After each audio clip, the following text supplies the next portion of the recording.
Samantha Everhart glided into the grand hall with the confidence of a queen, every eye turning toward her as she prepared to make an announcement that would change her life forever. Chandeliers sparkled overhead, reflecting off the polished marble floor, while the aroma of fresh-cut roses flown in from a private estate perfumed the air. The entire Everhart family, along with influential acquaintances who often graced the pages of society magazines, paused mid-conversation. Nobody knew that Samantha's world had been quietly shattering for months. Tonight, among the clinking of crystal glasses and murmurs of anticipation, she would deliver her bombshell: the end of her marriage to billionaire Lucas Everhart. Samantha Everhart was often described as ethereal. She possessed an elegance that seemed both otherworldly and deeply rooted in reality. Part of this allure was her upbringing. Born Samantha Fairwin, an only child to two influential philanthropists in Northern California, her parents, Gregory and Helena Fairwin, had made a modest fortune investing in sustainable energy businesses before the rest of the world caught on. As a result, Samantha grew up in a labyrinth of ivy-covered mansions, exclusive boarding schools, and summer holidays in the Amalfi Coast. Despite the privilege surrounding her, Samantha never carried herself with arrogance. From a young age, she had learned that wealth could buy silence, but not truth. It could fund beauty, but never guarantee love. Her heart had always belonged to the quiet moments: the brush of a paint stroke at a museum, the sound of waves crashing under a blood-orange sunset, the way her mother held her hand tightly during charity tours in impoverished towns. These memories, soft but grounding, shaped a woman who could move through ballrooms with grace, but never forgot to look behind her. She cultivated an appreciation for the arts, championed environmental causes, and developed a keen sense for reading people's intentions. When Samantha was 21, she met Lucas Everhart at a fundraising gala organized by her parents in San Francisco. Lucas was already forging his path in the tech world. A brilliant, ambitious young man who had developed a groundbreaking software platform. Tall, impeccably groomed, and exuding confidence, Lucas made everyone in the room feel like the center of his attention. His eyes sparkled whenever he talked about his future plans, and the intensity of his vision sparked something in Samantha. That night, they danced beneath glittering chandeliers, shared laughter over mini foie gras canapés, and found themselves deep in conversation until well past midnight. It wasn't just the words he used that drew her in. It was the way he looked at her, like she was a mystery he wanted to spend his whole life unraveling. She remembered the sensation vividly: the warmth of his hand at her back as they glided across the ballroom, the rare vulnerability in his laugh when she teased him about his terrible French pronunciation. Something about that night felt like destiny unfolding beneath their feet. Their courtship blossomed quickly. Samantha's parents recognized Lucas's potential and admired his perseverance. Some whispered that Lucas came from a modest background, raised by a single mother in a cramped Oakland apartment, always scraping by. But that only fueled his ambition. He didn't want to merely succeed. He wanted to transform entire industries. Not long after their first meeting, Lucas's startup, Novacore, landed a series of monumental deals. Venture capital poured in, catapulting him from an entrepreneurial whiz-kid to a wonderkind in the eyes of influential financiers. Names like Bill Gates and Warren Buffett were whispered around him, praising his innovative spirit. Through every milestone, Samantha stood beside him, not just as a partner, but as a believer. She stayed up through countless pitch rehearsals, whispered encouragements before shareholder meetings, and held his hand through the chaos of early fame. She thought they were building something unshakable. And maybe they were, until the foundation began to shift beneath her feet. Within 2 years, Samantha and Lucas were married in a lavish ceremony at the Fairwin estate. Roses from a prestigious British supplier decorated the garden. The bride wore a custom gown by a revered French designer, and the who's who of high society, including Oprah Winfrey and philanthropic icon Melinda Gates, attended. It was an event covered by the nation's top magazines, each hailing the couple as a new power duo in technology and philanthropy. But beneath the glitz and glamour, the marriage carried a darker undercurrent. Lucas's charm was undeniable, yet so was his burning desire for success and recognition. an insatiable thirst that pushed him to work 15-hour days, travel relentlessly, and embrace risk-taking in all forms. He confided to Samantha early on that he wanted to be the biggest name in tech, overshadowing anyone who came before him. At first, Samantha admired this unstoppable ambition. She believed it would pave the way for philanthropic endeavors. They both dreamed of supporting everything from global educational programs to sweeping environmental reforms. As Lucas's star rose, so did the fortress they built around themselves. Their combined net worth soared to the billions, and with that came an entourage of advisors, staff, bodyguards, and sycophants. It became difficult to distinguish genuine friendships from calculated alliances built on Lucas's influence. Yet in those early years of marriage, Samantha and Lucas remained close. At least during the fleeting moments Lucas wasn't traveling for work. The Everhart estate, nestled in the heart of a private enclave in Marin County, became a glass castle designed by a renowned architect. The structure was a mesmerizing blend of modern glass facades and classical stone pillars. It was an architectural masterpiece, frequently featured in lifestyle magazines. From the outside, people saw an impenetrable fortress of wealth and style. But Samantha knew it as a place where she often roamed alone.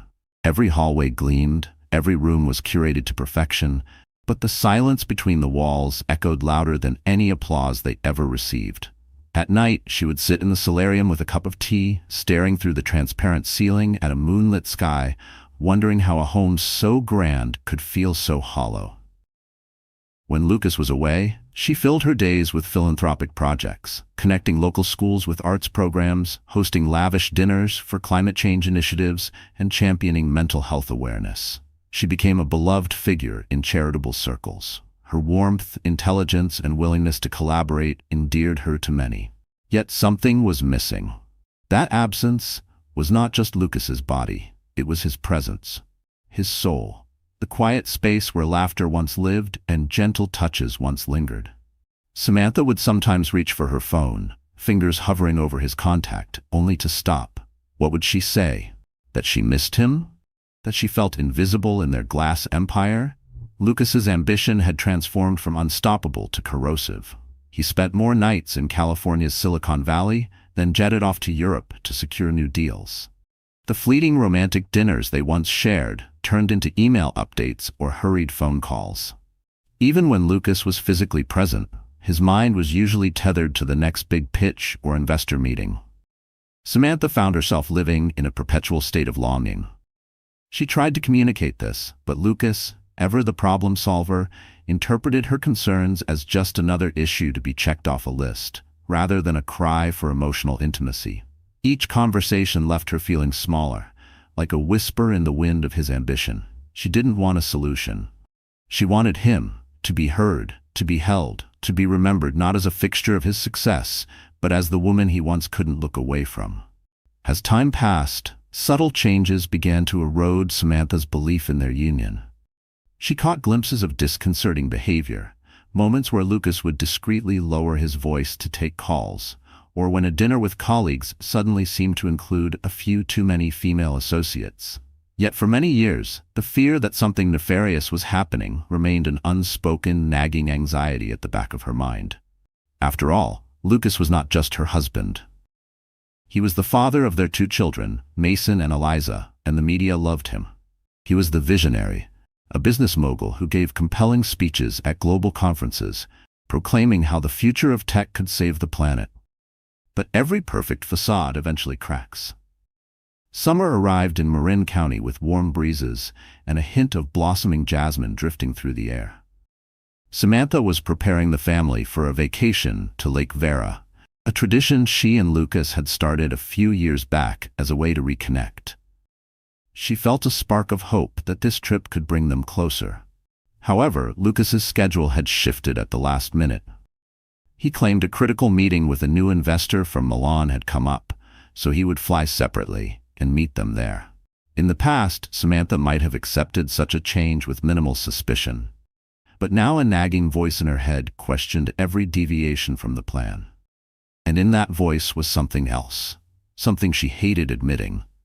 Doubt not just about Lucas, but about herself. Was she no longer enough? Had the years, the children, the routine dimmed the version of Samantha that Lucas once adored? It was a thought that slithered beneath her confidence like a hairline fracture in a mirror, invisible to most, but impossible for her to unsee. That voice grew stronger when Samantha stumbled upon Lucas's phone buzzing unattended in his study. The device was usually locked behind biometric security, but at that moment it was open, displaying a message from an unfamiliar sender. "Missing you. Can't wait to see you again." Ed. Her heart hammered as she read the words. She had no proof of who A might be, but it was enough to raise goosebumps on her arms. A sense of dread twisted her stomach inside out. She placed the phone down as if it were on fire and stepped away, adrenaline surging through her veins. Over the following days, she noticed additional signs. Lucas would disappear for hours when they were supposed to be working from home together. Or he'd receive a message in the middle of a conversation and abruptly change the subject, growing distant. Samantha, torn between confronting him outright and preserving the fragile sense of normalcy that remained, began feeling like an intruder in her own marriage. There were nights she stared at herself in the mirror, wondering where the vibrant woman she used to be had gone. She still looked the part, graceful, composed, but inside, she felt like she was aging in invisible ways. She hated that she questioned her worth based on his actions, but the insecurity seeped in all the same, subtle and corrosive. One evening, while hosting a charity dinner, Samantha exchanged glances with a longtime friend, Evelyn Marcus, who was aware of the toll Lucas's absence was taking on her. Evelyn shot her a sympathetic look from across the table as Lucas regaled other guests with stories of his latest business triumphs.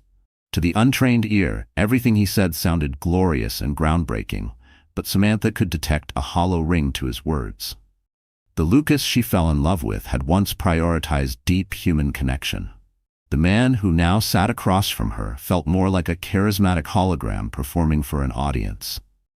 After the dinner, Evelyn approached Samantha in the large foyer lit by overhead chandeliers. "You look so exhausted," Evelyn said gently, placing a hand on Samantha's arm. "Maybe it's time you step away from all this. Even briefly, you deserve a break." Samantha managed a polite smile. "Thank you for caring. Really. I just need some fresh air," she added before Evelyn could protest. Samantha excused herself and slipped out into the garden under the moonlight. The air was cooler, and the scent of night-blooming jasmine helped soothe her nerves. 1,000 conflicting thoughts raced through her mind. Could she be misunderstanding the messages on Lucas's phone? Could A be an investor or a colleague using a flirtatious tone? Samantha clung to every thin possibility, desperate to convince herself that her suspicion was just a manifestation of loneliness. But Samantha was no fool. She could recognize the difference between corporate formality and intimate secrecy. Despite her misgivings, she continued forward, half in denial. She wasn't ready to accept betrayal, because to do so would mean facing a crumbling reality she had invested her life in. It would mean dismantling the very image of success and stability she had helped Lucas build. It would mean looking her children in the eyes and explaining why their father wasn't coming home the same man anymore. Then everything changed. 2 weeks later, Samantha received an anonymous email. It read, "Lucas has been seeing someone else for months. Check his itinerary for his business trip to Milan." A friend attached was a single photograph. Lucas stepping out of a luxury car in California, his arm around a slender blonde woman in her late 20s. The look on Lucas's face was not platonic. Her fingers trembled as she zoomed into the image. There was something unmistakably intimate in the way he leaned toward the woman, something too familiar in the half-smile on his face. A smile she once believed was reserved for her. Samantha felt a vice tighten around her heart as she examined the photo again and again. Her first reaction was to confront him immediately. But Lucas was away, coincidentally, or perhaps not, on another business trip. She tried his phone, but it went straight to voicemail. She considered calling his assistant, Danielle, but realized she wanted answers from Lucas himself, not some carefully staged explanation. Anguish roiled in her stomach, but a quiet part of her mind urged restraint. She needed to be certain, needed more than just a photograph and an anonymous email. The next few days turned Samantha into a detective of sorts. She discreetly interviewed Lucas's driver, a loyal employee who had been with the family for years. He confirmed that Lucas had made several unplanned detours to an upscale townhouse in San Francisco. Each time, he insisted the driver wait around the corner to avoid detection. Samantha listened without interrupting, her jaw clenched so tightly she thought she might crack a molar. She nodded, thanked him softly, then went to her study and closed the door. Alone, she wept. Not just from betrayal, but from the shame of ever doubting her own instincts. Samantha also found a receipt from a boutique hotel in Los Angeles, a place Lucas once claimed he detested for its lack of privacy. Yet the receipt was for a romantic suite, complete with champagne and an in-room spa service. Slowly, every suspicion sharpened into reality. It wasn't just the betrayal that shook Samantha. It was the betrayal by the man who had promised her a lifetime partnership built on trust and honesty. The father of her children. The philanthropic visionary who told the world about ethical leadership and moral integrity. She felt livid and humiliated, but above all, she felt heartbreak on a scale she had never imagined. What Samantha didn't expect was how quickly events would spiral out of her control. Determined to confront Lucas privately, she waited until he was due to return from another crucial meeting, this time in London.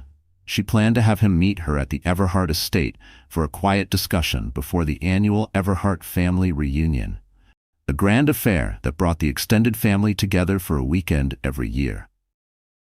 Lucas's parents, siblings, aunts, uncles, cousins, and even second cousins gathered from all over the globe at the estate. They would hold barbecues, philanthropic auctions, and heartfelt toasts about unity and legacy. However, Lucas's flight got in late, and by the time he arrived at the estate, the entire clan was already present. The mansion teemed with laughter, clinking glasses, and excited chatter reverberating through the halls. Lucas walked in wearing a sharp navy suit, carrying an air of exhausted triumph. He greeted various relatives, while Samantha stood at the foot of the sweeping staircase, her heart pounding with anticipation. She was still deciding whether to drag him aside immediately or wait until the festivities concluded. But fate had other plans. As if orchestrated by some cosmic design, Lucas's phone slipped out of his pocket while hugging his mother, landing face down on the marble floor. An audible gasp echoed through the foyer. One of the teenage cousins picked it up and handed it back to him, but not before the screen lit up with a text from Alyssa, the same name Samantha had seen in multiple clues. "You did great, babe. Can't wait to see you next week." Lucas fumbled with the phone, cheeks flushing. He tried to dismiss it with a forced laugh, but eyes from various corners of the foyer lingered on the exchange. Some relatives looked puzzled. Others politely averted their gaze. Only Samantha noticed that beneath Lucas's polished exterior, panic flickered in his eyes. He excused himself to slip into his study, presumably to compose himself. Samantha followed, her anger fueling her steps. Once inside, she shut the heavy mahogany door behind her. The study was lined with bookshelves containing rare first editions, many of them gifts from philanthropic friends. Lucas faced her, a tense expression across his face. "What do you want me to say?" he asked finally, his voice unsteady. Samantha looked at him, sadness and fury twisting in her chest. "I want you to tell me the truth." "Who is she?" He swallowed hard, glancing at the door as if to ensure they were alone. Then, as if some dam had broken, he began talking, denying nothing and explaining everything. "Her name is Alyssa Madison," he said, "a financial consultant who got entangled with me after a series of late-night meetings." Lucas insisted it had started innocently, that she was just a bright mind who aided him in expanding Novacore's global reach. Then the lines blurred. He said stress, ambition, and the glamour of success all converged into a toxic mixture. Before he knew it, he had crossed moral boundaries. Though Samantha could see Lucas trembling, she found little room for empathy. His confession didn't heal the wounds, it poured salt on them. Every new detail felt like a betrayal 10 times over. She tried to breathe, but the air felt heavy, as if the very walls of the room pressed in on her. Some part of her had known, or feared, or suspected. But hearing it spoken aloud ripped away her last defenses. Her thoughts spun. Was it her fault for being too predictable? Too wrapped up in the children? Had she become invisible to him? She had imagined infidelity in dark, quiet hours, but reality was sharper than any nightmare. Each word he spoke landed like a stone thrown at stained glass, shattering illusions she had fought to keep intact. She watched the man she once trusted turn into a stranger before her very eyes. And for the first time she saw just how far he had drifted from the promises they once whispered in the quiet. Yet she forced herself to stand tall and maintain composure, if only for a moment. The annual family dinner was about to commence in the grand hall. Waitstaff bustled around, setting up elaborately decorated long tables, shining silver cutlery, and ensuring vintage wines were at the perfect temperature. Outside, children ran and played under the watchful eyes of nannies. Uncles and cousins gathered on the terrace, engaged in lively debate over business, sports, and philanthropic projects. Ordinarily, Samantha would have been the gracious hostess. This time, she felt like an actress in a tragedy about to reach its climax. She walked among the guests like a ghost wearing velvet, every smile, every polite nod a silent scream buried beneath poise. The scent of heirloom roses mixed with the metallic taste of anxiety at the back of her throat. Her hands, though steady at her sides, felt like they were gripping shards of memory. She longed to run, to escape this mansion, these people, this night. But she knew that would only leave the lie intact. And more than anything, she needed to reclaim her voice. Not for revenge, not for spectacle, but for truth. Instead of stalling, Samantha decided to confront Lucas publicly. It was not an act of revenge, but a need for the truth to surface.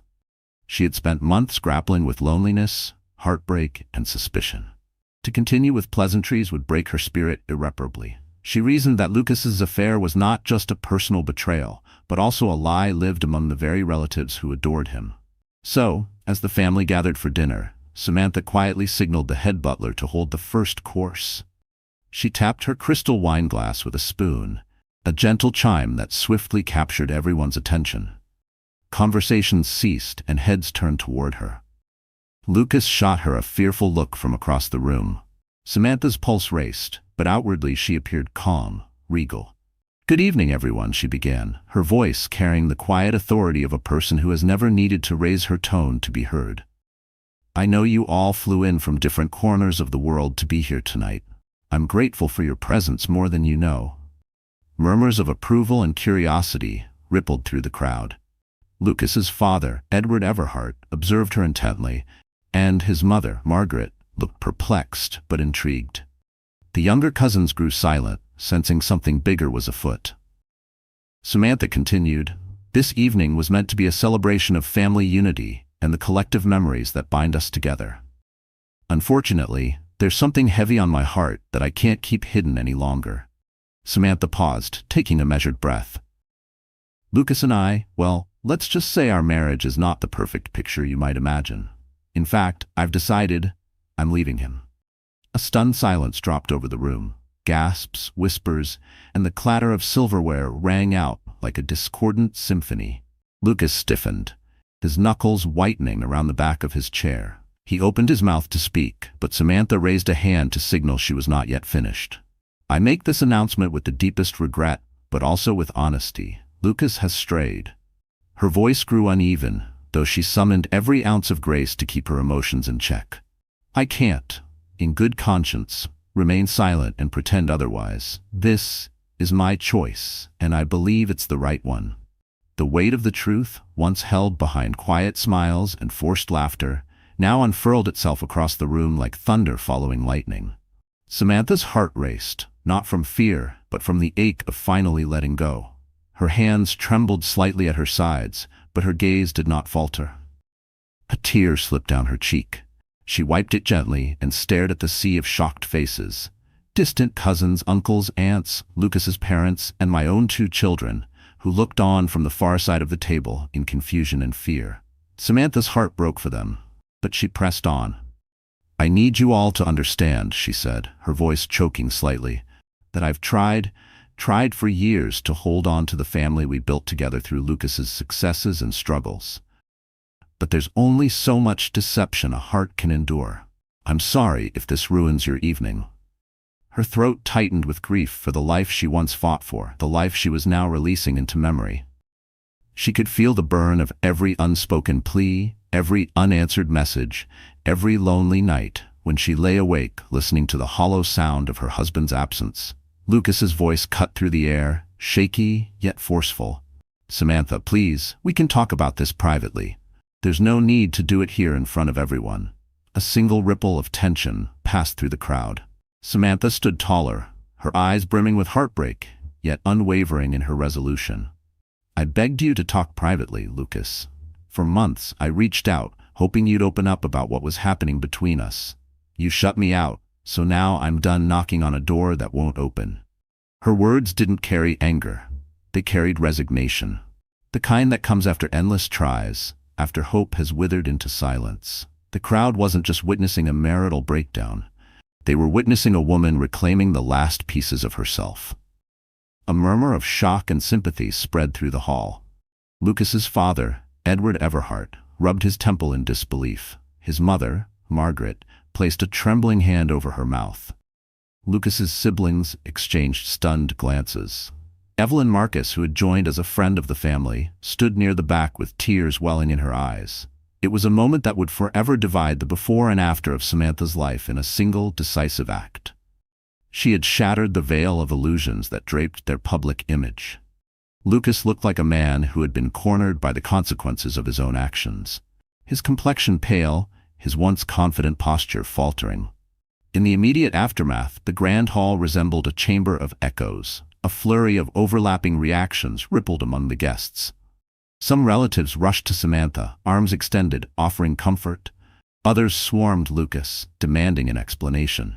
The staff stood awkwardly to the side, unsure whether to continue serving or retreat from the emotional battlefield.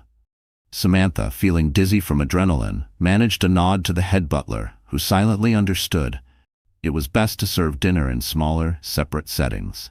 For anyone still wishing to eat, the large family meal they had planned would not be happening. She turned, searching for her children, Mason and Eliza. They had been playing in the adjacent hallway moments before her announcement, but now she saw them at the hall's entrance, eyes wide with fear. "Mom?" Mason ventured, stepping forward. The 12-year-old was tall for his age, and his eyes flicked back and forth between Samantha and Lucas. Eliza, only 8, clung to Mason's arm, looking on the verge of tears. Samantha knelt down to their level, ignoring the swirl of grown-up chaos behind her. "Sweethearts," she said softly, "I'm so sorry you had to hear that. Your father and I, we love you very much. That will never change." She opened her arms, and they both leaned into her embrace, confusion etched in their small faces. Lucas walked over, face stricken. He tried to reach out to them, but Mason instinctively tensed, and Eliza shifted closer to Samantha. Lucas's expression crumpled at the sight, but he drew back, as if aware he was the cause of their fear. From a few feet away, Lucas's mother Margaret watched the heartbreaking scene, tears glistening in her eyes. She hovered near them, wanting to help, but uncertain how. Eventually she stepped forward and gently patted Samantha's shoulder. "My dear, is there anything I can do?" Samantha looked up, her eyes reflecting a mixture of sorrow and determination. "Right now I just need some space. I'm sorry, I know this is difficult for you too." Margaret nodded, swallowing her own pain. It was a complicated moment for her. She loved her son unconditionally, but she had also grown to admire and cherish Samantha as the daughter she never had.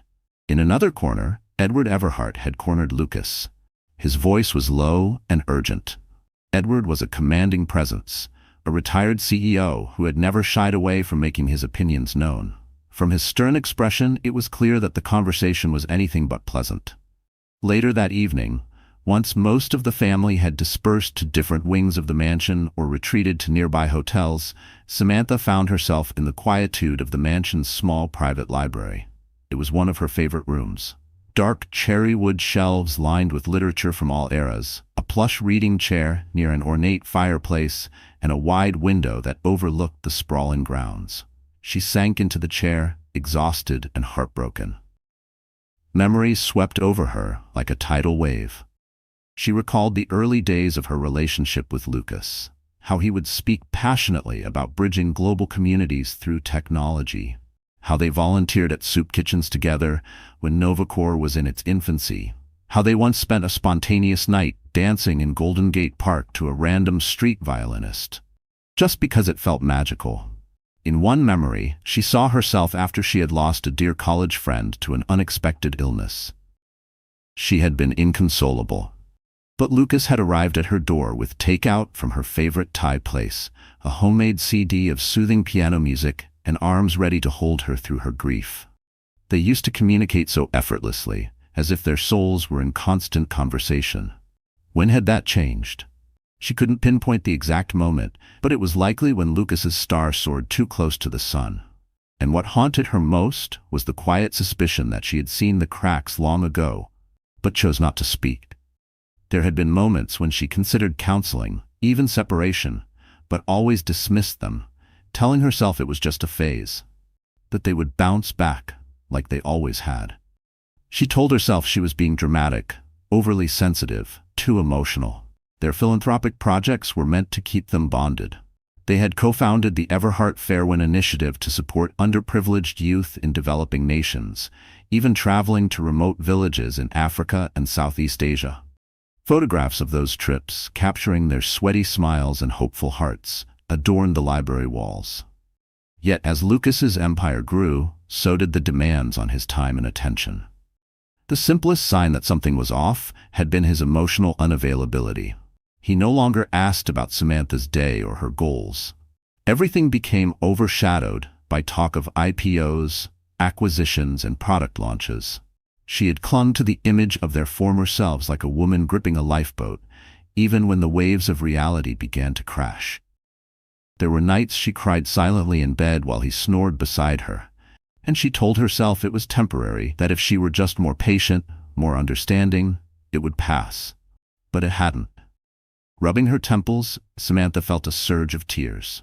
She had been holding back all day. She had tried so hard to maintain the marriage, especially for the children. But the moment she discovered indisputable evidence of Lucas's affair, it became clear she had been the only one fighting to preserve it. Down the hall, in a smaller guest suite, Lucas paced back and forth. His tie was undone, and his suit jacket lay crumpled on a chair. He looked like a man who had just glimpsed the enormity of what he stood to lose. Hours ago, he was the billionaire tech magnate who could dazzle a room with his charm. Now, the family he claimed to cherish stood on the brink of collapse because of his recklessness.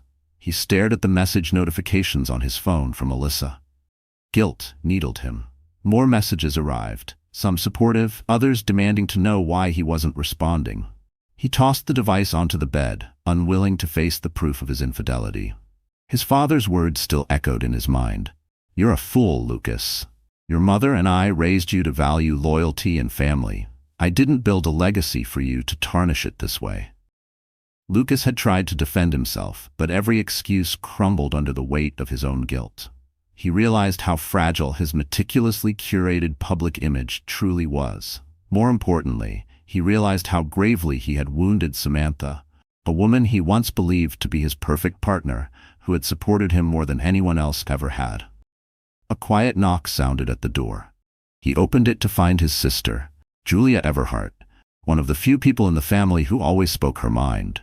She was 3 years older, with the same dark hair and commanding presence as Lucas, though she had chosen a more private path, working as a clinical psychologist. She stepped into the room, crossing her arms. "What have you done?" she asked, her voice filled with a disappointed edge that stung worse than any insult. Lucas sank onto the edge of the bed, burying his face in his hands. "I don't know. I messed up. Badly." Julia stood in front of him. "This isn't just some minor mess-up. You betrayed Samantha in the worst way possible, and now you're risking losing your children's respect. Are you really willing to go through with a divorce?" Lucas looked up, desperation gleaming in his eyes. "No, I don't want to lose her. I never wanted this to get so out of control. I'm an idiot. Alyssa was a mistake that I let go on too long. He trailed off, breath hitching in his throat. Julia's features softened. She took a seat beside her brother, her hand resting lightly on his back. "It's time to figure out what matters most, Luck. You're brilliant at making deals, forging global partnerships, but you've forgotten how to nurture the one partnership that should matter more than any business deal: your marriage." Tears gathered in Lucas's eyes. Julia had never seen him cry before, and the sight of it broke her heart. This was a man who had scaled the highest peaks of success, only to find himself shattered by his own selfish choices. "What can I do?" he asked, as though searching for an immediate solution. Julia sighed. "Talk to Samantha, and I mean really talk to her. Apologize, but don't expect instant forgiveness. You need to prove through actions, not words, that you're willing to change. And if she still wants a divorce, you respect that choice." He nodded, swallowing hard. It was a bitter pill to consider that he might not have a chance to fix what he had broken, but he resolved to try. The following morning, tension still blanketed the mansion. Half of the extended family had decided to leave early, not wanting to be embroiled in the drama. Others lingered, hoping to support Samantha or Lucas in some way. Mason and Eliza were whisked away to a nearby cousin's house to shield them from the continuing turmoil, leaving the mansion eerily quiet. In a move that surprised no one, Alyssa attempted to contact Lucas repeatedly, demanding to know what was going on. Lucas ignored her calls. He had no idea how to face her, or whether he had any intention of continuing their relationship. Truthfully, he knew the answer deep down. Alyssa was not who he wanted to spend his life with. She had been a diversion, a destructive, selfish choice that now threatened to dismantle everything he held dear. The silence in the house was deafening. Lucas wandered its corridors like a man lost in his own empire, haunted by memories embedded in every corner. Eliza's laughter echoing from the grand staircase, Mason's favorite blanket left on the armchair in the study, Samantha's favorite classical piano pieces lingering like ghosts from the speakers in the lounge. Every sound that once brought comfort now stabbed at him with unbearable regret. Around midday, Lucas finally mustered the courage to knock on Samantha's bedroom door. She had moved into a separate suite the night before, a clear sign of her intent to distance herself. He heard her voice granting permission to enter. Heart pounding, he stepped inside. Samantha stood by the window, wearing a simple white blouse and casual trousers. She had the bearing of someone who hadn't slept. Her eyes were rimmed with red, and her face pale. Yet she maintained a quiet dignity that reminded Lucas of the woman he had fallen in love with all those years ago. "I'm sorry," he began, voice trembling. The gravity of those words hung in the air, echoing off the pristine walls. "I know I have no right to ask anything of you, but I need you to know. I'm sorry. For lying, for betraying you, for all the pain I've caused." Samantha remained still, her gaze fixed on the sprawling estate outside. "You should have thought about that before," she replied, her voice hollow. "I'm beyond apologies right now. I just want to plan how we're going to move forward, for the children's sake." Her words were steady, but behind them was a fortress barely standing. Her chest rose and fell in slow, controlled breaths, the kind you take when your heart is breaking but your pride won't let you show it. She refused to cry in front of him, not again, not after all the nights she wept alone while he was off living a lie. Lucas's breath hitched. "I deserve that. But before we talk about anything else, I need you to know, my affair with Alyssa, it's over." Samantha turned to face him, tears glittering in her eyes. "Over because you got caught, or over because you realized it was wrong?" The question cut him deeply. There was no accusation in her voice, just exhaustion. And that, somehow, made it worse. He had hoped for rage, even hatred. But indifference? That terrified him. He saw in her eyes not just pain, but the slow erosion of love into something colder, quieter, something final. Lucas closed his eyes, guilt twisting in his chest. "I was selfish and stupid. I let myself get swept up in the thrill of it, the excitement, the attention. Maybe it was a midlife crisis or whatever you want to call it. But it was wrong. And now, seeing everything I risk losing, I understand how worthless it was compared to our family." Samantha let out a trembling breath. "I used to believe you could never do something like this." "I guess I was naive," Samantha said quietly. "Or maybe just blinded by love." She paused, her eyes searching his face. "I'm filing for divorce. I need you to understand that." Lucas's tears finally spilled over. He fell silent for a moment, shoulders slumped as though the weight of the entire world pressed upon him. "I understand," he whispered. "If that's truly what you want, I won't fight you, but I need you to know, I'll do anything for a second chance." She looked away, tears sliding down her cheeks.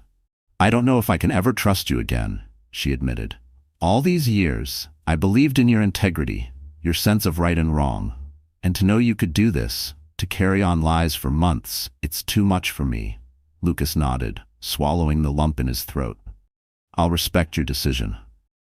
Whatever you decide, I'll cooperate. But please, Samantha, if there's even the slightest chance you might forgive me one day, I promise I'll work tirelessly to prove I deserve it. Samantha's face betrayed a flicker of compassion, a spark of the lingering love she still felt despite everything. But her resolve was firm. You need to leave, she said quietly. I want some time alone to think. The children will be back later, and I'll need to figure out how to explain all of this to them. Without further protest, Lucas left. He knew any attempts at emotional manipulation now would only deepen her mistrust. And although every fiber of his being wanted to hold her, to beg her not to finalize the divorce, he realized the irony of the situation. The dynamic entrepreneur who always found solutions and overcame obstacles was now powerless to fix what he had so heedlessly broken. Before Lucas could even begin to piece together his next move, an unexpected visitor arrived at the gates of the Everhart estate. Alyssa Madison. Dressed in a crisp black blazer and matching skirt, she looked every bit the polished financial consultant, despite the commotion at the mansion. The security team recognized her from previous visits with Lucas and let her through, albeit reluctantly. She made her way to the main entrance, ignoring the uncomfortable glances from the household staff. Word had spread like wildfire among them. They knew who she was and why she was here. Alyssa, however, seemed determined. Her chin set defiantly as she stepped into the foyer. She spotted Lucas descending the grand staircase. A swirl of emotions crossed his features. Shock, anger, guilt. He approached her, voice low. What are you doing here? I need to talk to you, Alyssa said, her tone cold and clipped. You haven't been answering my calls. I heard what happened last night. The entire family knows, don't they? Alyssa exhaled sharply. I didn't sign up for this level of drama. Lucas's eyes blazed. Drama? You think this is just drama? My entire family is in turmoil because of us. Alyssa folded her arms.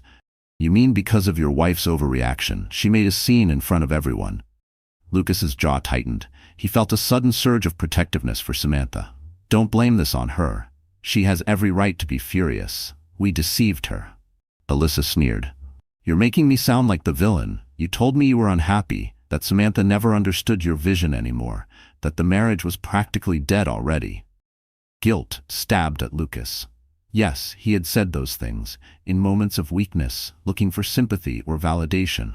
Now those words felt like knives in his own back. Regardless of what I said in private, he replied, the reality is, I made a commitment to her, and I broke it. He met her eyes. Alyssa, this is over. I can't continue this. She shook her head, disbelief and anger twisting her features. So that's it? You trash your marriage and then you decide you don't want me either? Lucas sighed, a wave of exhaustion sweeping over him. I'm sorry. I never should have let this happen in the first place. Alyssa's eyes flashed. You can't just ghost me and expect me to vanish? Do you realize how much I've invested in our relationship, professionally and personally? He pinched the bridge of his nose, feeling a migraine coming on. I'll make sure your professional standing isn't compromised. If you need references, or if there's a position at Novacor. She cut him off, her voice dripping with sarcasm. Oh, how generous. Thanks for the job offer, Luck. But I didn't come here to negotiate a career move. You and I had something real, and you can't just toss me aside now that it's inconvenient. Lucas inhaled deeply. I'm not tossing you aside. I'm doing the only thing I can do, ending a relationship that was built on lies. The tension in the air was suffocating. Alyssa stared at him, her fury mingling with hurt. For a moment, she seemed on the verge of tears. Then her expression hardened. Fine, if that's how you want to play it. But don't expect me to keep quiet if Samantha decides to go public with this scandal. Don't forget, Lucas, I know plenty about your business dealings. The threat was clear, and it terrified Lucas on multiple levels. Not because he had shady dealings. He prided himself on legitimate, though aggressive, business strategies. But a public scandal could further devastate Samantha and the children. Before Lucas could respond, Samantha herself emerged into the foyer. She had heard the voices raised in argument from the adjacent corridor. Her gaze flicked between Lucas and Alyssa, her face momentarily slack with shock at the unexpected confrontation. Then she gathered herself, standing tall. "You must be Alyssa," Samantha said, her tone icy but controlled. "I suggest you leave. This is neither the time nor the place." Alyssa looked Samantha up and down. For a heartbeat, neither spoke, and Lucas could feel the pulse of tension like electricity in the air. Alyssa opened her mouth as if to retort, but perhaps sensing Samantha's unshakable resolve, she exhaled sharply, turned on her heel, and strode out. The silence that followed was heavier than the confrontation itself. Samantha's fingers curled slightly at her sides, though her face remained composed. Lucas watched the determination in her spine, the unspoken exhaustion behind her poise, and realized how much damage he had done, not just to their relationship, but to her peace. Lucas considered following her to prevent further conflict, but a single glance at Samantha's stricken face anchored him in place. They stood in silence until the echo of Alyssa's heels on the marble floor faded completely. Then Samantha closed her eyes, as if summoning the last remnants of her composure. "Do me a favor," she said softly, meeting Lucas's gaze. "Pack your things and leave. I need this house to myself for a while. I need to think without you here." He opened his mouth to object, to offer to stay in a separate wing, but the resolute grief in her eyes silenced him. "All right," he said quietly, "I'll go. But please, if you need anything." She simply shook her head and retreated down the hall. Lucas didn't follow. He couldn't. The sight of her retreating, shoulders squared, head held high, even as pain etched every line of her posture, was enough to keep him rooted where he stood. It was the walk of a woman who had finally chosen herself. Lucas watched her vanish into the shadows of the mansion, realizing it might be the last time he'd see her living under the same roof. Over the next few weeks, life became a whirlwind of legal consultations, custody arrangements, and painful public scrutiny. The press caught wind of Lucas's affair and Samantha's dramatic announcement. Though details were scarce, Samantha had refused to feed the gossip. Photographers camped outside law firms, hoping to catch a glimpse of either party. Society columnists spun sensational stories, some fueling speculation that Samantha was seeking an enormous settlement, while others labeled Lucas a typical billionaire philanderer. Each headline felt like another cut, reminders of a private collapse laid bare for the world. Lucas tried to shield the children from the chaos, but he knew the damage was already done. He saw it in Mason's silence, in Eliza's tentative glances. Lucas temporarily moved to a penthouse suite in Manhattan, drowning himself in work while simultaneously trying to reach out to Samantha through any means possible. He sent her heartfelt letters, apologizing for the pain he caused and promising to atone. He quietly arranged to funnel additional funding into the Everhart Fairchild Initiative, hoping to show he was still committed to their shared dream of philanthropy. But each gesture was met with silence. Samantha, on the other hand, was drowning in her own turmoil. She had hired a reputable divorce attorney to represent her interests and protect her children's futures. Every day was an emotional roller coaster. One moment, Samantha was resolute in her decision. The next, she was haunted by memories of the man she still loved, the father of her children, the partner she had envisioned growing old with. Was there a space for reconciliation? Could she trust him not to stray again? Her parents tried to offer guidance, reminding her of her own strength and worth. Simone Kaufman, her closest friend, was there daily, lending an ear or a shoulder to cry on. One afternoon, over cups of peppermint tea in Samantha's lounge, Simone posed a question that struck her deeply. "When you think of your future, do you feel a spark of hope? Hope that maybe, just maybe, Lucas can still be part of it? Or does it feel too painful to imagine?" Samantha sighed, staring at the swirling liquid in her teacup. "I don't know. I'm angry, hurt, and yet there's a part of me that wonders if I'm losing not just a marriage, but a partner who, despite his mistakes, once cared for me in ways no one else ever has." What she didn't say aloud, what she hadn't even admitted to Simone, was that there had been a night, just after discovering the affair, when she almost walked away without telling anyone. She had packed a small overnight bag, stood at the threshold of the guest house, and seriously considered leaving everything behind. No confrontation, no scandal, just silence.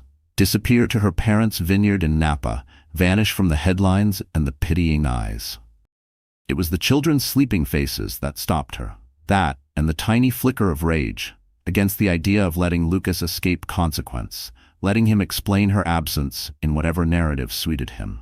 Simone nodded, empathizing. That's what healing is for. You don't have to decide your entire future right now. Take the time to grieve, to recover. If Lucas is truly remorseful, he'll give you the space you need.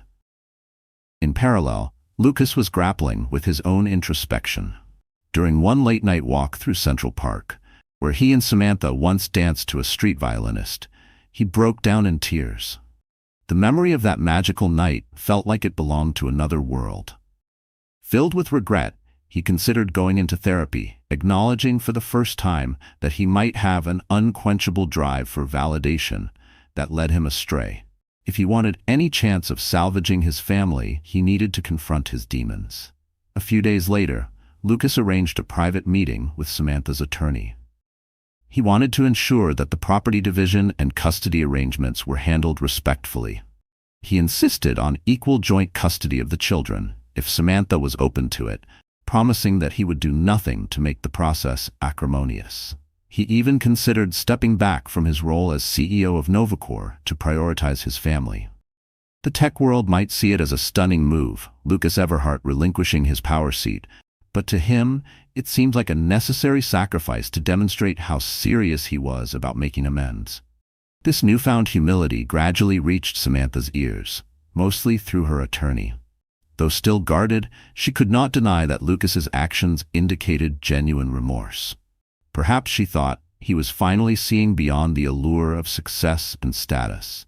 She decided it would be beneficial for the children to see their father, and that she could not let her bitterness overshadow their bond. So, she agreed to an afternoon meeting with Lucas at a public park where Jasper and Natalie could play. The meeting was awkward at first. Lucas arrived early, dressed in casual clothes, a departure from his usual tailored suits. He held a bouquet of sunflowers, Samantha's favorites, and greeted his kids with visible nervousness. Jasper was hesitant, standing stiffly as Lucas tried to hug him, but Natalie ran into his arms, burying her face in his shoulder as if forgetting, momentarily, the tumult of the past weeks. Samantha observed from a slight distance, her heart twinging at the sight. Lucas caught her gaze and approached with the flowers, offering them tentatively. "Thank you for letting me see them," he said softly. "They mean everything to me. And so do you, Samantha." She accepted the bouquet, biting her lip. "I'm doing this for them," she replied, her voice uneven. "They miss you." Lucas nodded. "I miss them, and you, more than I can say. I know words mean little right now, but I'm working to become the man you once believed I was." They spoke a bit more while Jasper and Natalie played on the swings, forging the first step on a fragile new path. That evening, Samantha found herself rethinking everything. Sometimes, divorces are straightforward, a final break from an irreparable bond. Other times, they become the impetus for deep personal change. Could Lucas change enough to mend what he'd broken, or was it already too late? In the months that followed, Lucas continued attending therapy sessions. He stepped back from the daily operations of Novacor and made every effort to show Samantha he was sincere about prioritizing their family. Meanwhile, Samantha processed her grief, sought counseling, and focused on her philanthropic endeavors. More than ever before, the divorce proceedings advanced, albeit slowly. Samantha's attorney made sure every aspect of child support and asset division was fair. But a subtle shift occurred when Samantha agreed to meet Lucas for a family therapy session. Against all odds, old wounds began to heal, cautiously but steadily. She saw Lucas in a new light, flawed, remorseful, and genuinely working to repair the damage. The day Samantha's attorney brought the final divorce documents for her to sign, she hesitated while looking at the legal papers. She remembered how Lucas had once been her best friend, not just her husband. She recalled the laughter, the inside jokes, the silent support they offered each other in the early days of Novacor. Could that be rekindled? It was not a question of going back to the old days. Too much had changed, but perhaps they could start anew. That evening, she visited Lucas's penthouse with the signed papers in hand. He greeted her at the door, apprehension etched on his face. "I want you to know," he said softly, "that I won't hold it against you if you file these. It's my fault, and I accept the consequences." Samantha nodded, stepping inside. She glanced around. The place was stark, minimalist, lacking the warmth of a family home. "I just want to talk," she replied. They sat across from each other, the documents resting on the coffee table between them. For hours, they discussed the future. They talked about what trust truly meant, the boundaries and commitments required to rebuild it, and the necessity of time to prove genuine change. Lucas offered to continue living apart while they worked through therapy together. He didn't push for immediate reconciliation. He simply expressed a heartfelt wish to heal and eventually restore their bond, for themselves and for the children. In the end, Samantha picked up the pen, but didn't sign. Instead, she looked at Lucas with tears in her eyes, a flicker of hope daring to emerge. "I'm not ready to forgive you entirely," she admitted, "but I'm willing to give us a chance, to see if we can move forward in a healthier way. If we can't, then I'll sign them." A tear slid down Lucas's cheek. "Thank you," he whispered, his voice choked. "I promise, I'll spend the rest of my life working to be worthy of that chance." And so they began a new chapter, tentative, uncertain, but not without hope. The press eventually moved on to other scandals. The extended family stopped gossiping once they saw Lucas's genuine efforts. Life didn't suddenly revert to a picture-perfect fairy tale. It became a complex tapestry of love, betrayal, regret, and renewal. Yet through perseverance, honesty, and an unwavering desire to protect their children, Lucas and Samantha found themselves forging a path they never knew existed. One where even broken trust could be painstakingly mended, one day at a time. Would it end in true forgiveness or eventual separation? Only time would tell. But for the moment, hope was enough. So the story has come to a close, and if you're still here with me right now, then maybe, just maybe, something in this story has stirred your heart. Maybe you saw a piece of yourself in Samantha's quiet strength or Lucas's fall from grace. Maybe it reminded you of someone you've loved, or someone you've lost. Here's the truth that echoes beyond fiction. Healing is not linear. Like Samantha, we often find ourselves torn between pain and possibility, love and loss. And as the Stoics say, we suffer more in imagination than in reality, Seneca. This story shows us that confronting truth, no matter how painful, is the beginning of true freedom. Marcus Aurelius once wrote, "The impediment to action advances action. What stands in the way becomes the way." Samantha's moment of betrayal wasn't the end. It became the path to rediscovering her worth. For Lucas, hitting rock bottom wasn't a sentence. It was a turning point. So I invite you now to pause and reflect. Who or what in your life deserves a second chance? Or maybe, what part of yourself have you neglected in the name of keeping the peace? Let this story remind us that the most powerful choices often begin in silence, with the decision to show up for ourselves. Whether you're mending a relationship, walking away, or simply learning how to stand again, know that you are not alone. If this story moved you, if it made you think, feel, or remember, please like, share, and subscribe. Join us here, where every tale holds a mirror to life, and every ending is just the start of something new. Until next time, keep growing, keep healing, and above all, keep choosing you. Pregnant wife walked in on the millionaire and his mistress. She didn't say a word. Secrets have a way of surfacing, and in the soft brightness of a sunlit living room, lined with gold-trimmed furniture, a moment unfolded that no one in that house would ever forget. Charlotte Hargrove, carrying her first child, stepped into her husband's extravagant coastal estate in Newport and uncovered a betrayal so deep it could have dismantled everything she believed about her world. She had only wanted reassurance, a loving embrace from the man she trusted above all. Instead, she found him in the arms of another woman. The sight shattered the fragile comfort Charlotte had carefully built around her. But there were no tears, no shouts. Charlotte didn't say a word. She simply stood there, letting the silence wrap around her. Charlotte Hargrove had grown up in a modest neighborhood just outside of Portland, Maine. Long before she ever met Anderson, she knew what it meant to stretch a dollar, to hear her parents whispering late at night, worrying over bills they couldn't pay. Survival had shaped her early years. Even so, Charlotte never lost her brightness. She used to paint ocean sunsets and sketch wildflowers in the corners of her worn-out school notebooks. She wrote short stories about courage, about second chances, and love that defied the odds. When she met Anderson Hargrove at a charity fundraiser, a night she only attended because her friend Laurel Benton begged her, she had to borrow a dress.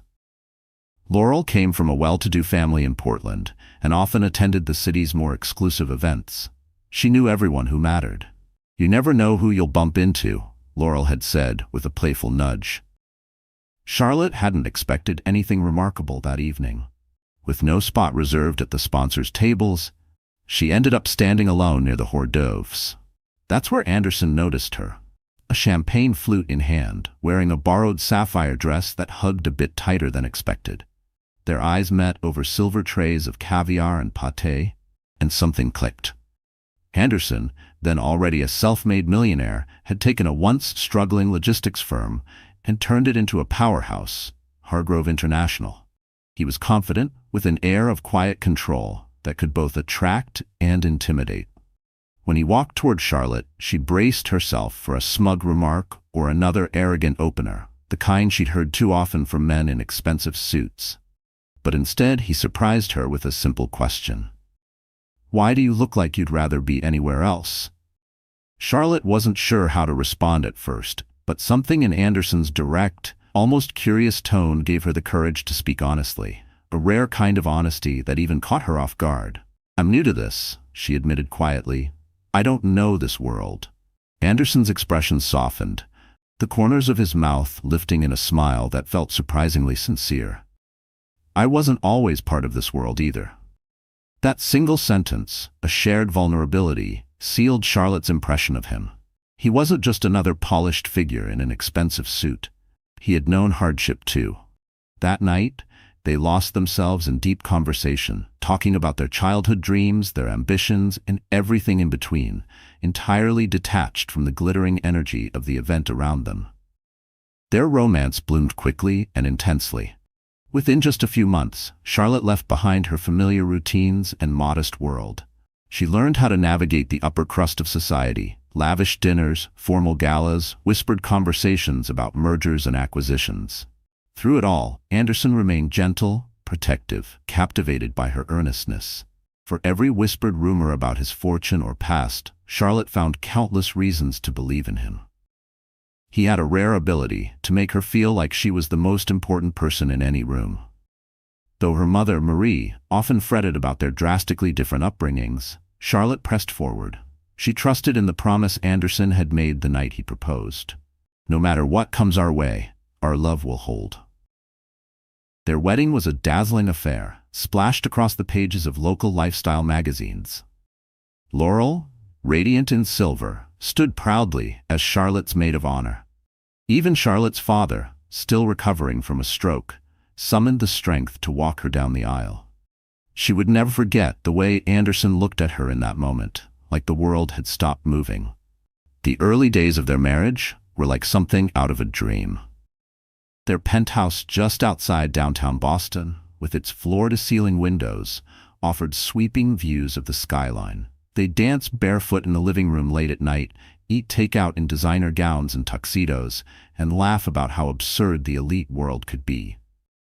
But as Hargrove International expanded, landing contracts in multiple regions, Anderson became more and more scarce. He always said it was for them, for their comfort, for the family they wanted to build together. Charlotte believed him. She reminded herself constantly that this was the price of success, that his long hours, his absences, didn't mean his love had dimmed. She clung to that belief, that illusion of stability and loyalty, until the afternoon that changed everything. Charlotte had discovered she was pregnant, just a week before it all unraveled. The moment Charlotte saw the two faint pink lines, a mix of joy and nerves surged through her. She could hardly wait to tell Anderson. She imagined his face lighting up with that unmistakable grin he wore only in moments of true happiness. They had often spoken of raising a family together, of filling their home with the sounds of children's laughter and tiny footsteps. Charlotte had no doubts in her heart.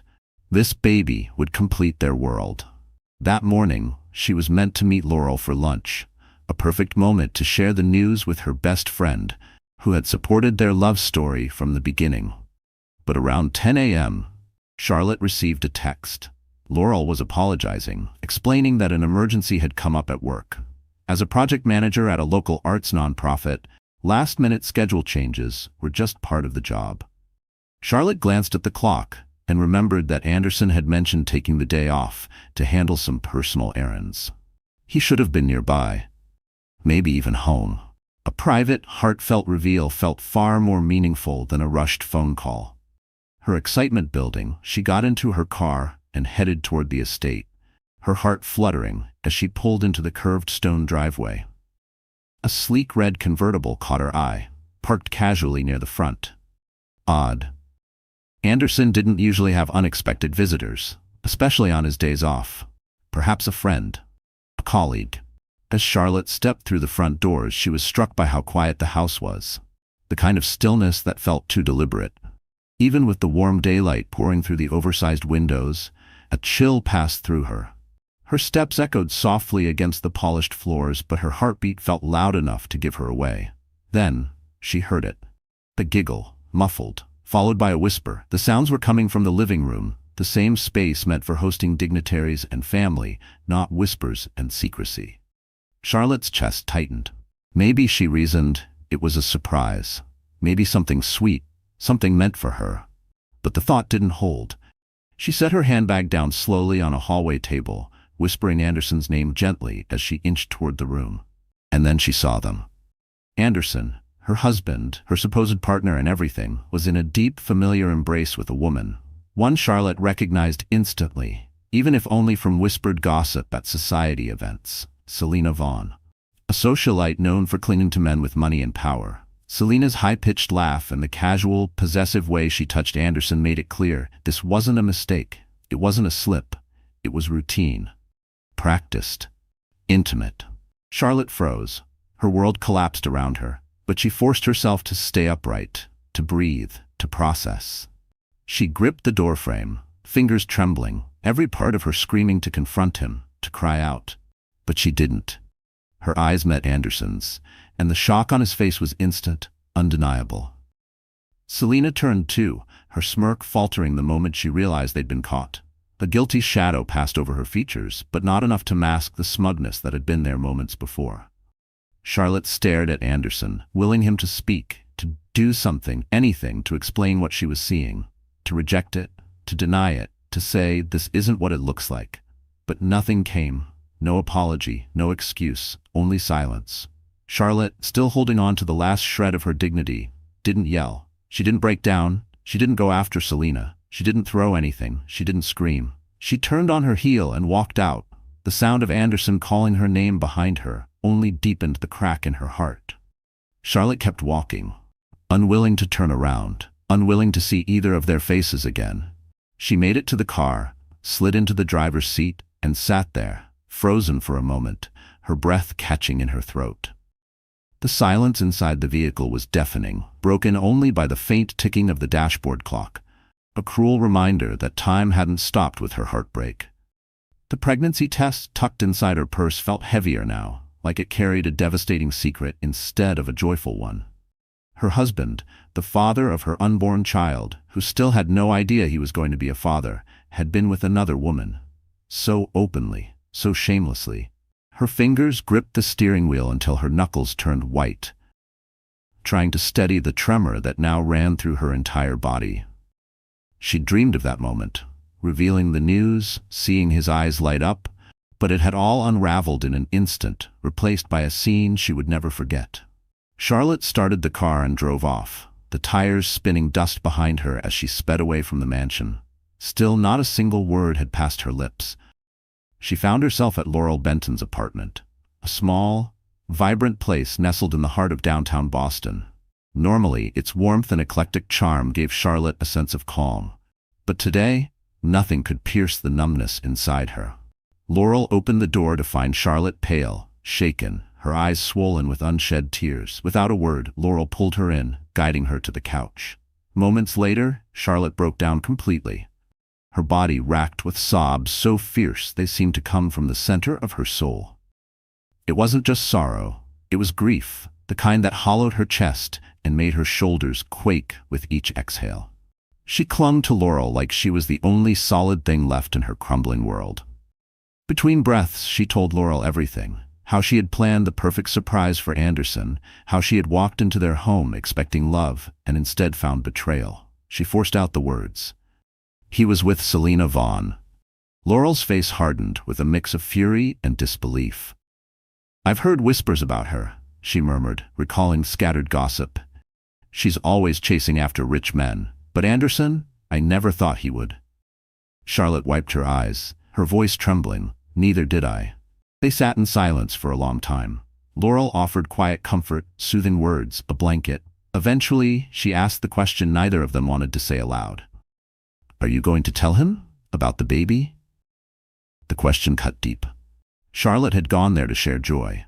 Now it felt impossible. She stared at Laurel, unsure. How do I tell him that after this?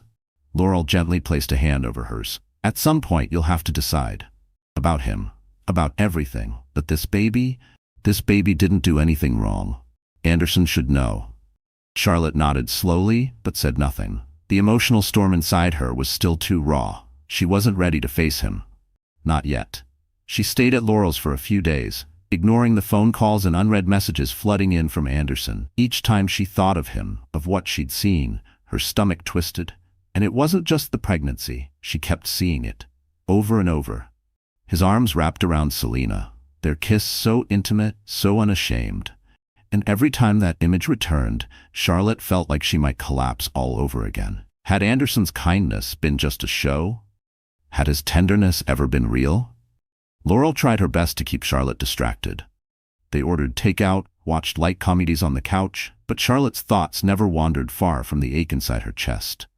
There were too many questions, and not a single answer. In her darkest hours, she wondered if the best choice was simply to disappear. Start over. Raise her baby in peace, somewhere far from betrayal, far from broken promises. But deep down, she knew she couldn't run forever. Sooner or later, she would have to confront Anderson. And then, 3 nights after it all came crashing down, fate made the first move. Charlotte woke in Laurel's guest room to the relentless buzzing of her phone on the nightstand. It was nearly midnight. Her heart skipped when she saw the name glowing on the screen, Anderson Hargrove. She watched it buzz once, then again. Something in her chest twisted, wondering if something terrible had happened. Against her better judgment, she answered. Before she could say anything, Anderson's voice poured out, rushed, raw. Charlotte, please. I know I messed up. I know I don't deserve anything from you, but I need to see you. Please, just let me explain. She wanted to hang up, to scream, to tell him there was no explanation in the world that could justify what he'd done. But another part of her, a quieter, wounded part, still longed for a glimpse of the man she thought she married. So, she agreed. Reluctantly. They arranged to meet at an all-night diner a few blocks from Laurel's place. It was public, familiar, and Charlotte felt safer knowing she could leave whenever she wanted. Laurel insisted on driving her and waiting nearby, just in case. Charlotte walked into the old diner, greeted by the sterile glow of fluorescent lights, the black and white checkered tile, and the warm scent of burnt coffee. 1,000 memories stirred in her chest. Anderson sat in a corner booth, dressed in jeans and a hoodie, a far cry from his usual polished look. His eyes were shadowed with exhaustion, his hair slightly unkempt. When he saw her, he stood immediately, nervous. Charlotte slid into the seat across from him, crossing her arms tightly over her chest like armor. For a long moment, they said nothing, just stared. Finally, Anderson leaned forward, voice uneven. I'm sorry, I know those words aren't enough, but I never meant to hurt you. Charlotte's lips quivered. Her voice was quiet, but steady. Then why? Her eyes burned, but she wouldn't let the tears fall. Why, Selena? How long? Anderson exhaled sharply, dropping his gaze. A few months, he admitted. But it was stupid, reckless. I never stopped loving you, Charlotte. You have to believe me. It started during all those endless business trips, Anderson said, voice thick with regret. I was overwhelmed, and she was there. She made me feel like I still mattered, like I had control when everything else was slipping. Charlotte stared at him, disbelief hardening her features. You felt like you were losing control, she repeated, her voice bitter. And your solution was to sleep with someone else? Anderson winced. I'm not proud of it. It was a terrible mistake. I don't have any excuse, really. Just the pressure kept building. The new partnerships, the deadlines, everything started to spin. And at home, I saw you pulling away. You didn't seem happy. Charlotte let out a sharp, humorless breath, almost a laugh. Distant? Did it ever cross your mind to actually talk to me? Ask how I was handling things while you were always gone? Her voice cracked slightly. Instead, you leaned on Selena. Anderson's shoulders sagged, his eyes, darkened by sleepless nights, shimmered with regret. I know, and I wish more than anything I could undo it. But it's over, Charlotte. I ended it the moment you saw us. I swear. He reached across the table slightly, desperate. I want to make this right. If there's still a chance, if you can find it in your heart to try. Charlotte's breath shook. She wanted to speak, to tell him about the baby, but the words caught in her throat. The moment felt too raw, too fragile. Finally, she whispered, I need time. I can't just act like none of this happened. Anderson nodded slowly. For the first time since she'd known him, tears filled his eyes. I understand. Take all the time you need. I'll wait, Charlotte. I'm not going anywhere. They parted without closure. Only more questions. Charlotte left the diner feeling numb, her emotions scraped thin. On the way back, Laurel glanced at her in the rearview mirror. Did you tell him? She asked gently. Charlotte shook her head, watching the city blur past outside the window. I couldn't, not yet.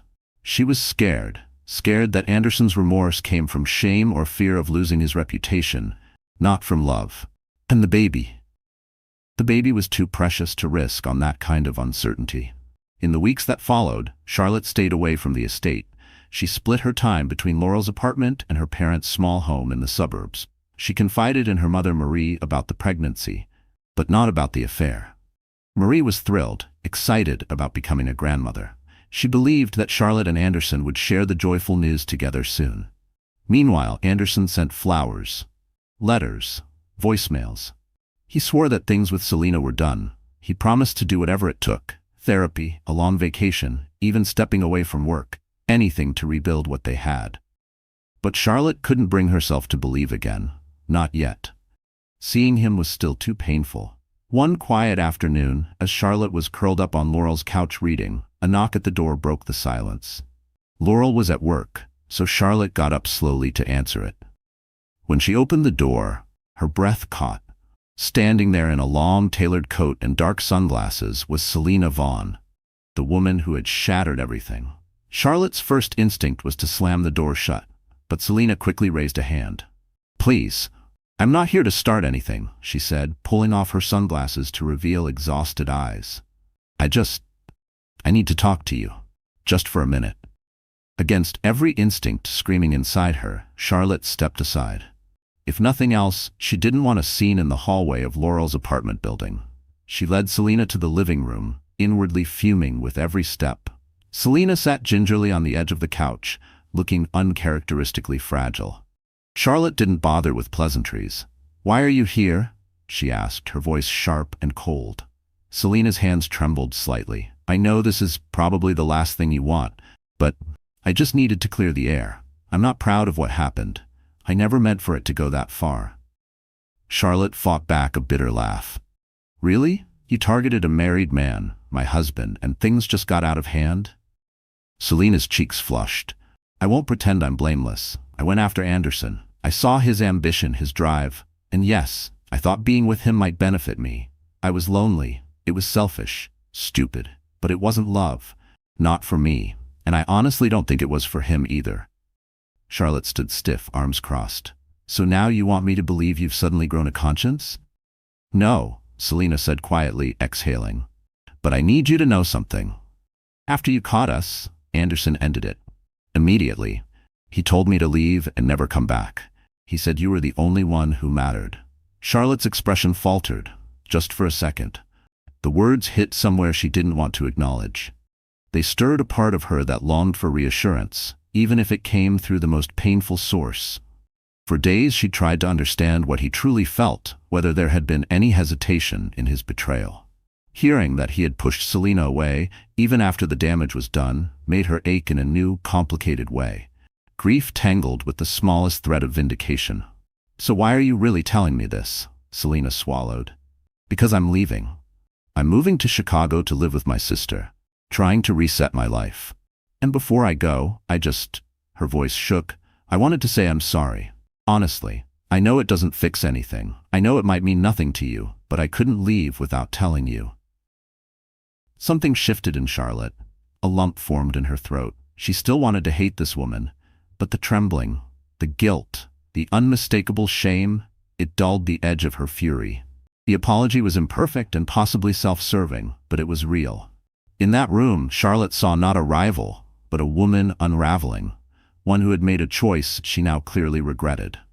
The bitterness didn't vanish, but it softened, if only slightly. Was Selena telling the full truth? Charlotte didn't know. Maybe it was for closure, maybe just to ease her own guilt. Still, for a moment, Charlotte felt something like relief. Selena reached into her coat pocket, pulling out a small envelope. She placed it gently on the coffee table. It's a letter, she said softly. Just my side of things. You don't have to read it. Burn it if you want. I just needed to try. Charlotte didn't respond. After a long pause, Selena stood and walked slowly toward the door. At the threshold, she turned, eyes shining with tears. I truly hope you and Anderson can find your way back, Selena said quietly. He can be an idiot, but he does love you. Without waiting for a response, she turned and left. Charlotte sank onto the couch, her pulse hammering in her ears. Her eyes locked onto the envelope, resting on the coffee table like it might explode. Her fingers trembled as she reached for it, unsure if she should open it or toss it out the nearest window. In the end, curiosity and some small thread of humanity won out. The letter was brief.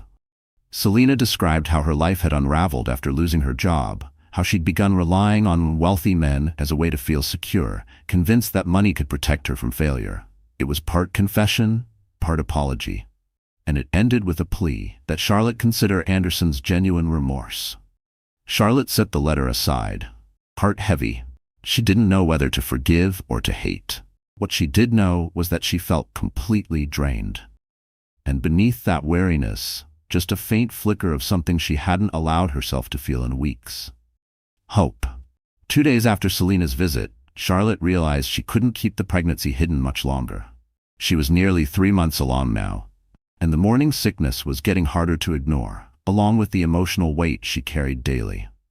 So, with a shaky breath and cautious resolve, she called Anderson and asked to meet. Somewhere neutral, somewhere quiet. They agreed on a bench near the edge of Public Garden, overlooking the Charles River. Charlotte arrived early. The late afternoon light was soft, the autumn sun stretching long golden beams across the lawn. She settled onto the wooden bench, one hand gently resting over her belly, an unconscious act of protection and reassurance. When Anderson arrived, she could read the unease in his posture from across the lawn. He approached slowly and took a seat beside her, keeping a respectful distance. After a pause, he spoke. You look well, he said gently. I've been worried. Charlotte gave a small nod, her throat tight. I'm coping. Anderson exhaled slowly. Thank you for agreeing to meet me. I wasn't sure I'd ever see you again. Charlotte didn't look at him. Her gaze stayed locked on the river as she gathered the strength to speak. I have something to tell you. Something I wanted to say the day I saw you.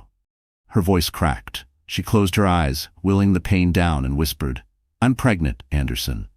The words lingered in the air between them, weighty and vulnerable. Anderson's eyes went wide. For a long second, he just stared at her. Then slowly, cautiously, he reached for her hand. She allowed it, though her fingers stayed tense. Pregnant, he echoed, his voice thick with shock, awe, and the unmistakable tinge of guilt. Charlotte, I don't even know what to say, except I'm so sorry, Anderson said, voice barely above a whisper. I'm sorry you had to carry this alone, even for a day. Tears slid down Charlotte's cheeks. I wanted to tell you in a happy moment, she said, voice trembling. But that moment is gone. Anderson's grip on her hand tightened slightly, protectively. I know I've destroyed your trust, he said, eyes shining with regret. But please believe me, I'll do anything to be a good father to our child. Anything to fix what I broke. If that means therapy, or stepping away from my company, or even letting you go if that's what you need, I'll do it. Charlotte looked at him closely. There were real tears there. His voice was thick with emotion. And for the first time in weeks, she saw the man she had fallen in love with. Imperfect, flawed, but capable of genuine feeling. Her anger stirred again, but it mixed with something softer. Relief. He wasn't blaming her. He wasn't minimizing what he had done. "I don't know if I can forgive you," she said quietly. "Not yet. But I do know this baby deserves a father and a mother who at least tried to do the right thing." Anderson nodded, blinking back tears. "Thank you. Thank you for even giving me a chance." They talked for nearly an hour, carefully, tentatively outlining what might come next. Charlotte agreed to continue staying at her parents' place for now, to think clearly, away from the pressure. Anderson offered to cover all her medical expenses and asked if he could come to the ultrasound appointments, only if she was okay with it. He admitted again how his affair with Selena had been the greatest mistake of his life. Something he would regret every single day. Charlotte's heart felt heavy, still cracked, but she also saw sincerity in the way Anderson spoke, saw the steps he was taking, saw that his remorse wasn't just words. By the time the sun had dipped behind the trees, painting the sky in streaks of lavender and amber, they parted, not with a grand reconciliation, but with something quieter, a fragile hope. It wasn't the reunion of a romance novel. It was awkward, tender, uncertain. But it was something. For the first time since that awful day, Charlotte felt like she didn't have to carry everything alone. In the months that followed, she allowed Anderson to attend her prenatal appointments. He always arrived with tension in his shoulders, as though he feared she might change her mind and shut him out. But each time he saw the baby on the ultrasound monitor, each time he heard the strong, steady heartbeat, he was overcome. Eyes misty, hands shaking. Charlotte saw it. He wanted to be there. She remained at her parents' home, turning the old guest room into a temporary nursery. It wasn't the luxurious setting she'd imagined. She had once dreamed of decorating a sleek modern space in their penthouse. But this quieter, simpler life felt more real. There was something deeply grounding about being back at home, where her mother simmered soup on the stove and her father offered quiet, reassuring advice. Charlotte found peace in the simplicity, in the rhythm of her roots. Her mother, Marie, was visibly thrilled to see Anderson arriving with groceries, parenting books, and small, thoughtful gifts for Charlotte. But Marie didn't know the full story. She sensed something was off, but assumed it was just the usual nervousness between first-time parents. Charlotte couldn't bear to shatter her mother's joy, so she said nothing about the affair. As the pregnancy progressed, Charlotte agreed to let Anderson attend birthing classes. Laurel, ever the unwavering friend, often accompanied them, not just to support Charlotte, but to offer an emotional buffer whenever Anderson was present. Anderson, for his part, made a concerted effort to prove he had changed. He scaled back his business trips, personally oversaw smaller contracts at Hargrove International so he could stay local, and even delegated key responsibilities to his longtime business partner, Marcus Delaney. Marcus, who had co-led several expansion projects with Anderson, pulled Charlotte aside one day. "He's not the same man," he told her softly. "He's more grounded, more focused. He regrets everything, genuinely." Marcus's words gave Charlotte a cautious thread of hope. But hope for her had become a fragile thing. Beautiful, yes, but easily bruised. Even with small signs of healing, the nights remained hardest. It was in those quiet hours, curled on her childhood bed, surrounded by familiar wallpaper and fading photo frames, that her self-doubt crept in like fog under a door. She caught herself staring at her reflection in the mirror, tracing the stretch marks along her side, the gentle swell of her belly, the circles under her eyes. She no longer felt like the woman Anderson had once pursued so relentlessly. No longer glamorous, no longer confident.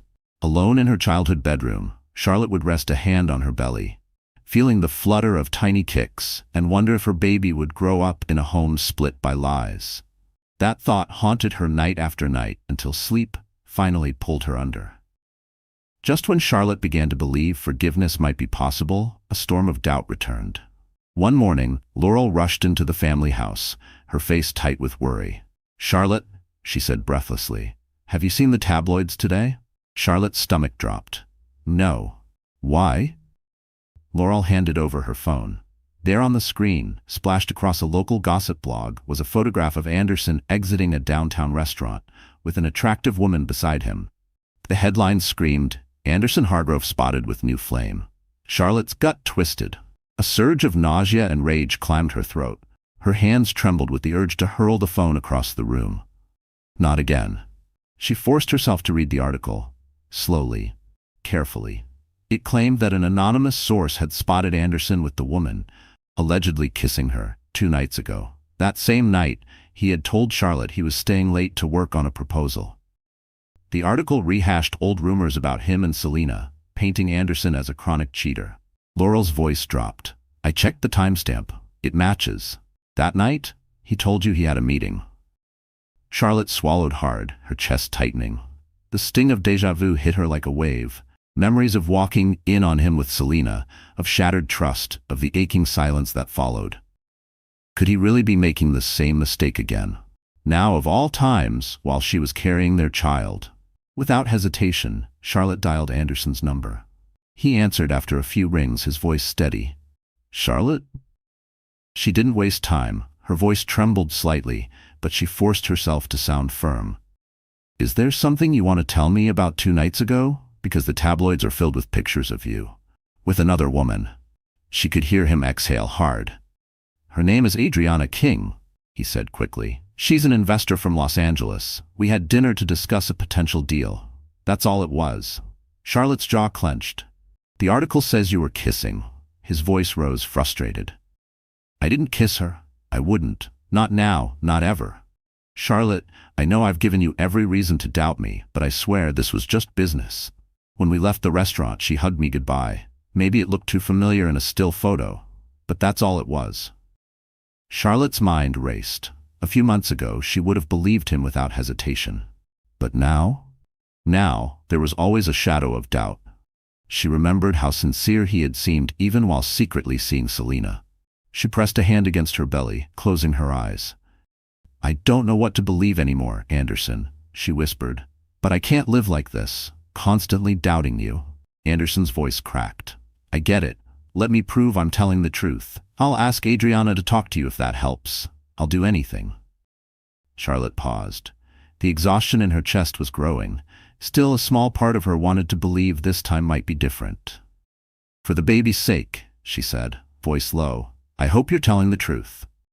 Then she ended the call. In the days that followed, Charlotte avoided Anderson's calls, replying only with brief texts. She had a prenatal appointment the following week, but hadn't decided if she wanted him to come. Then, in the middle of all that emotional chaos, came an unexpected knock at the door. Charlotte was mid-stretch in a quiet yoga session when her mother stepped into the room. "There's a woman here," Marie said. "Says she's a businesswoman, Adriana King." Charlotte froze.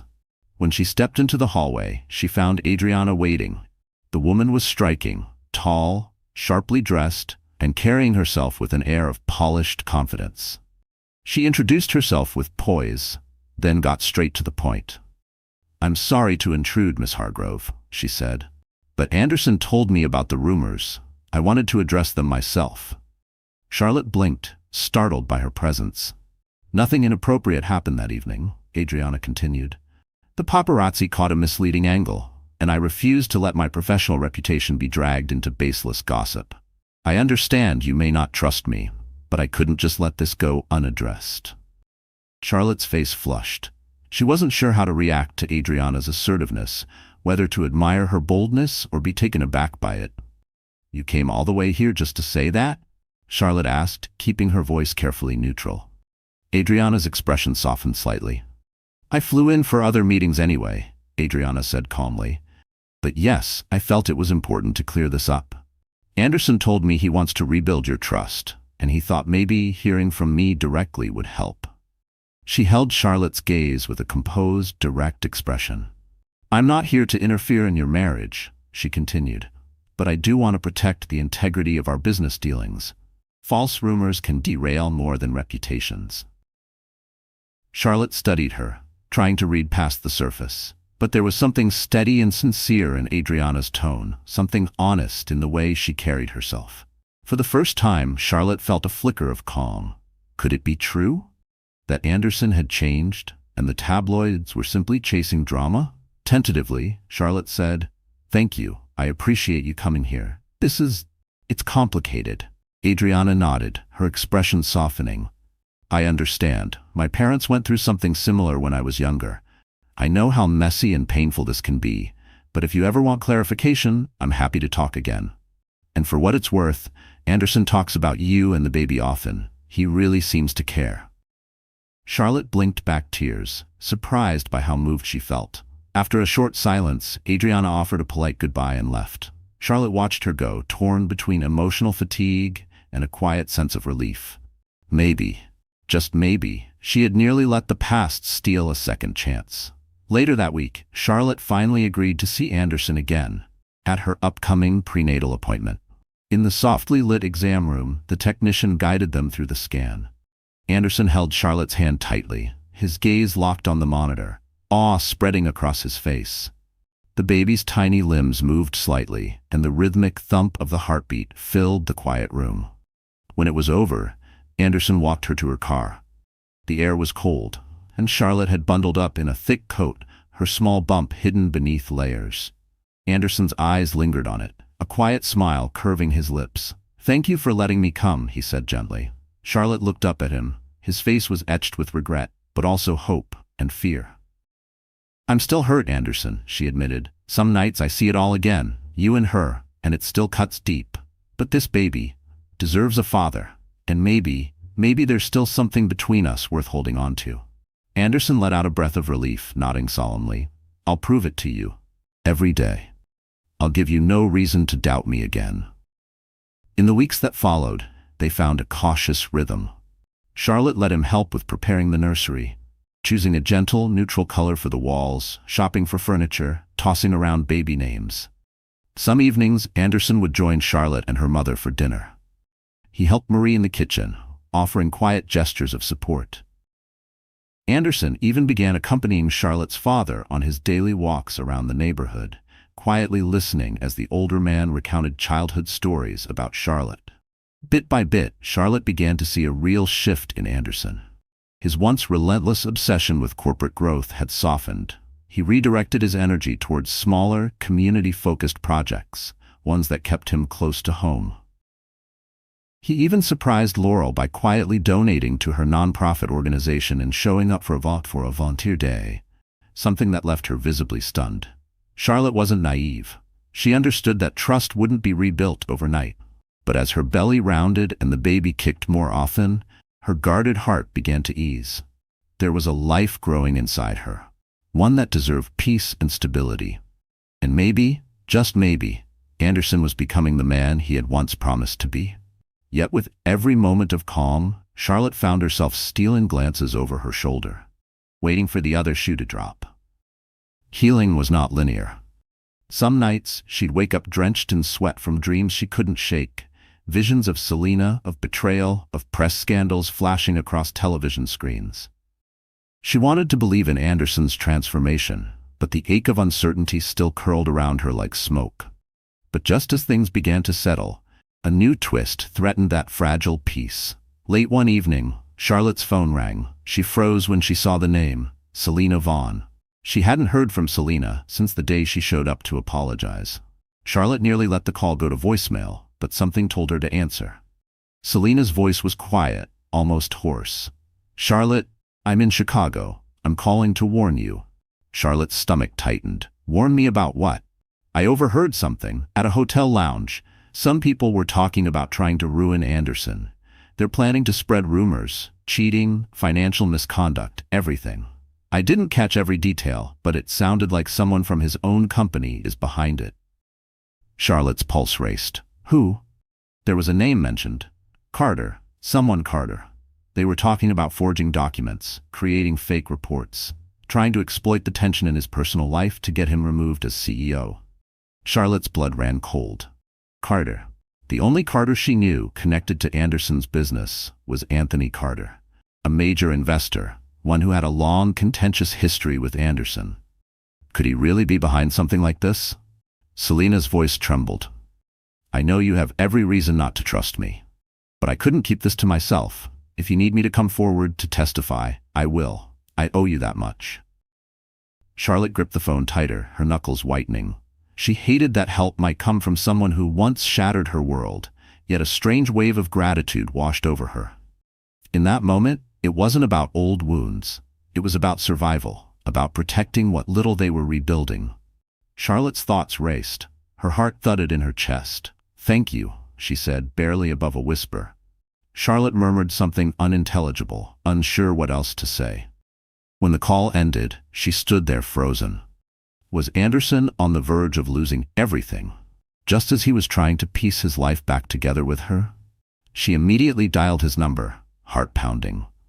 Anderson answered, and Charlotte breathlessly recounted everything Selena had told her.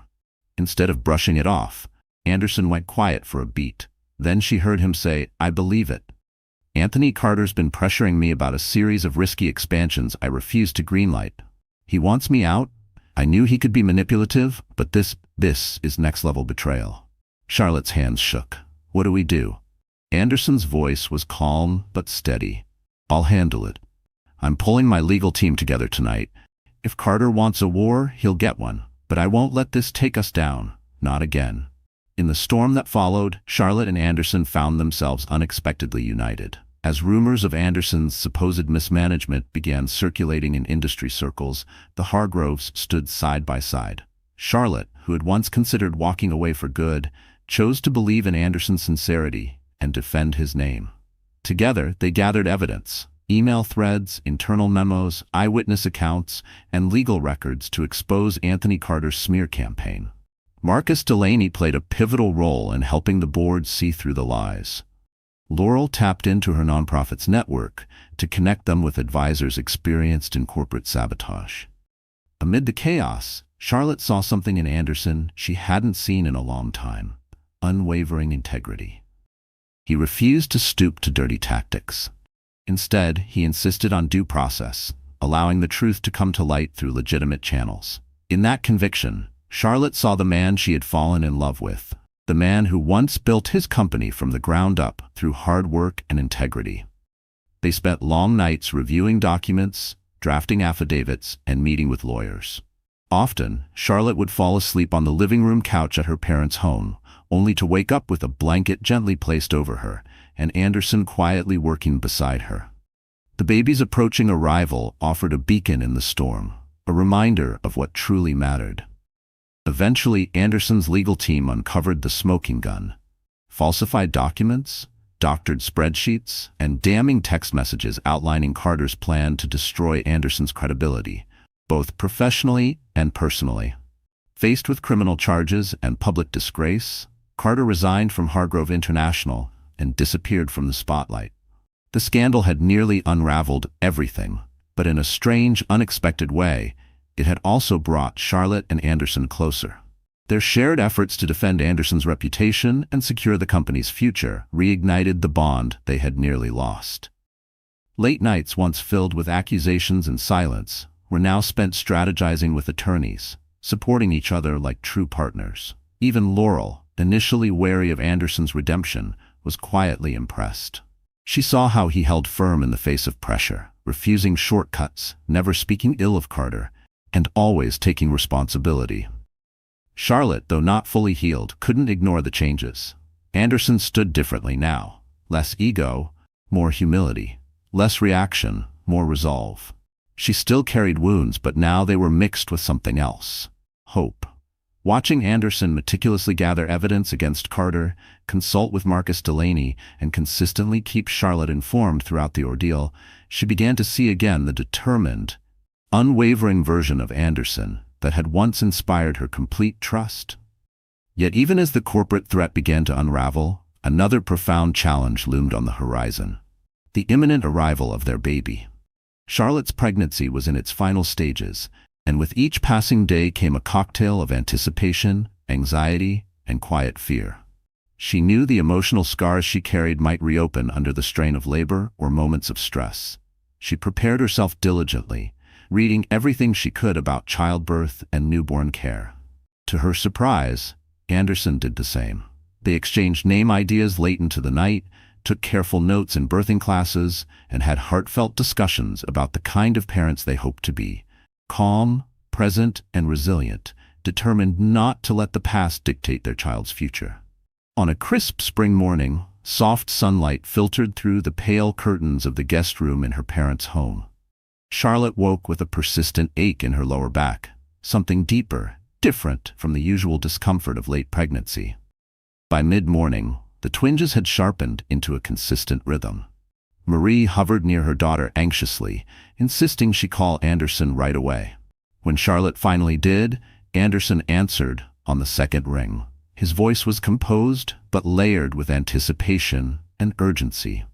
"Let's get to the hospital," he said, already grabbing his coat and heading out of his office at Hargrove International.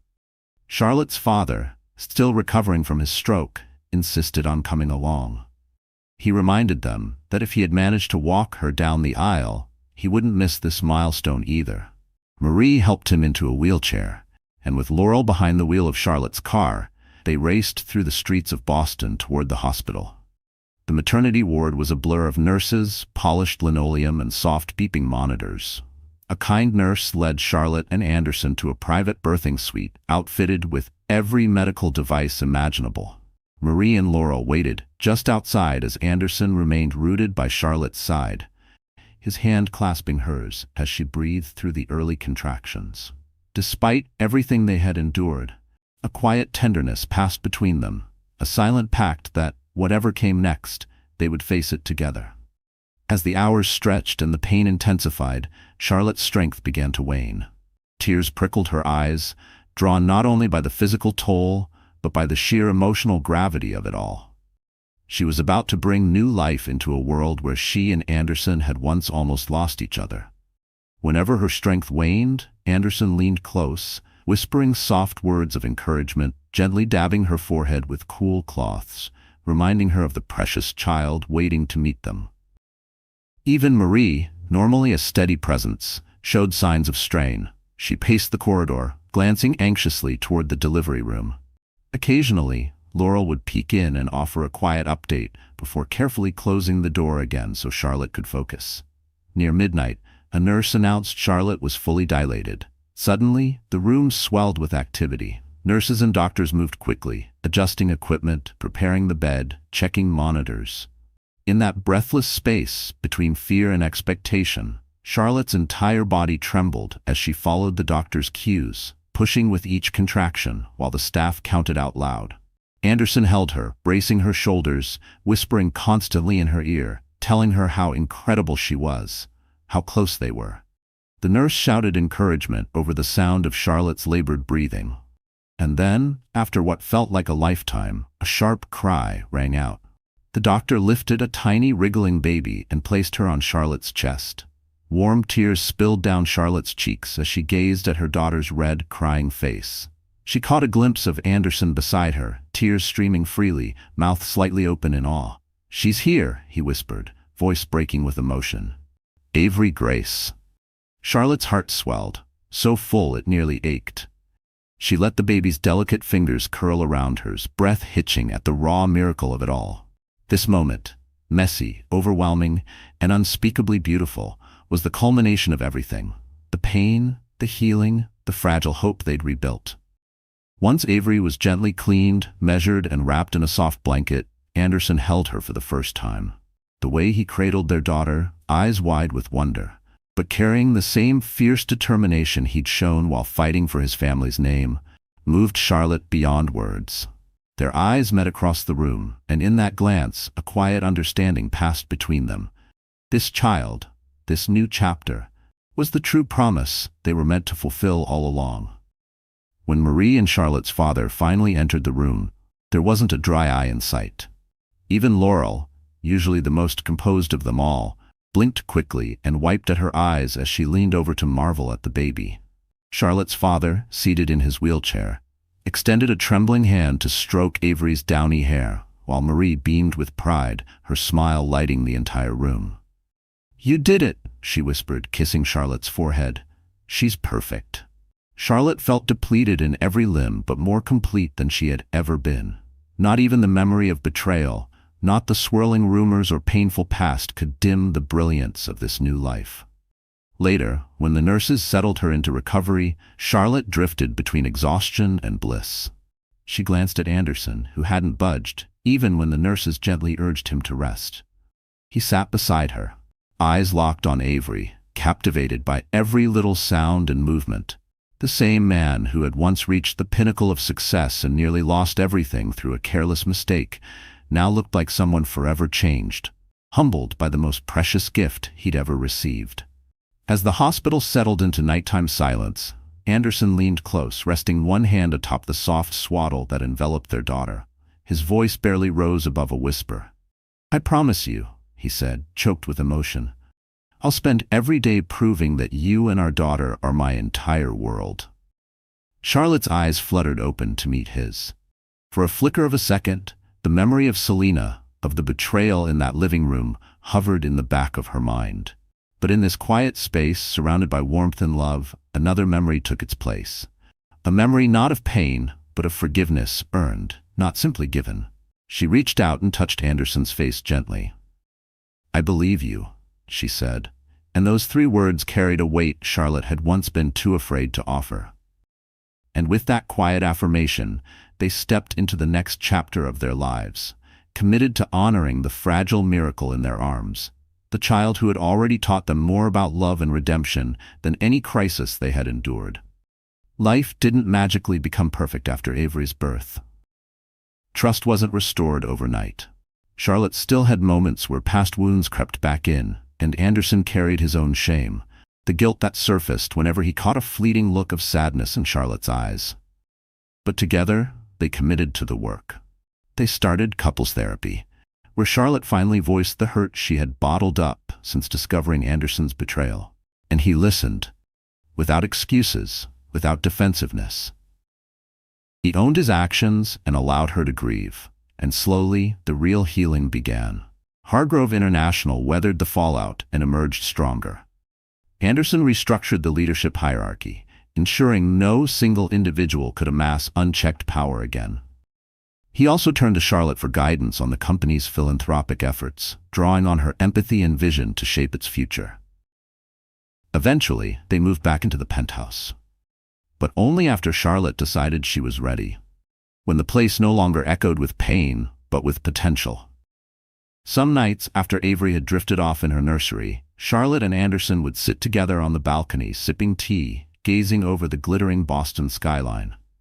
The silence between them no longer stung. It had become a soft, mutual peace, a reflection of words they no longer needed to speak. They had endured betrayal, heartbreak, and public scrutiny. And though they were not unmarked by it, they were wiser, stronger, and more closely bound. Charlotte often reflected on the day she had walked in on Anderson and Selena.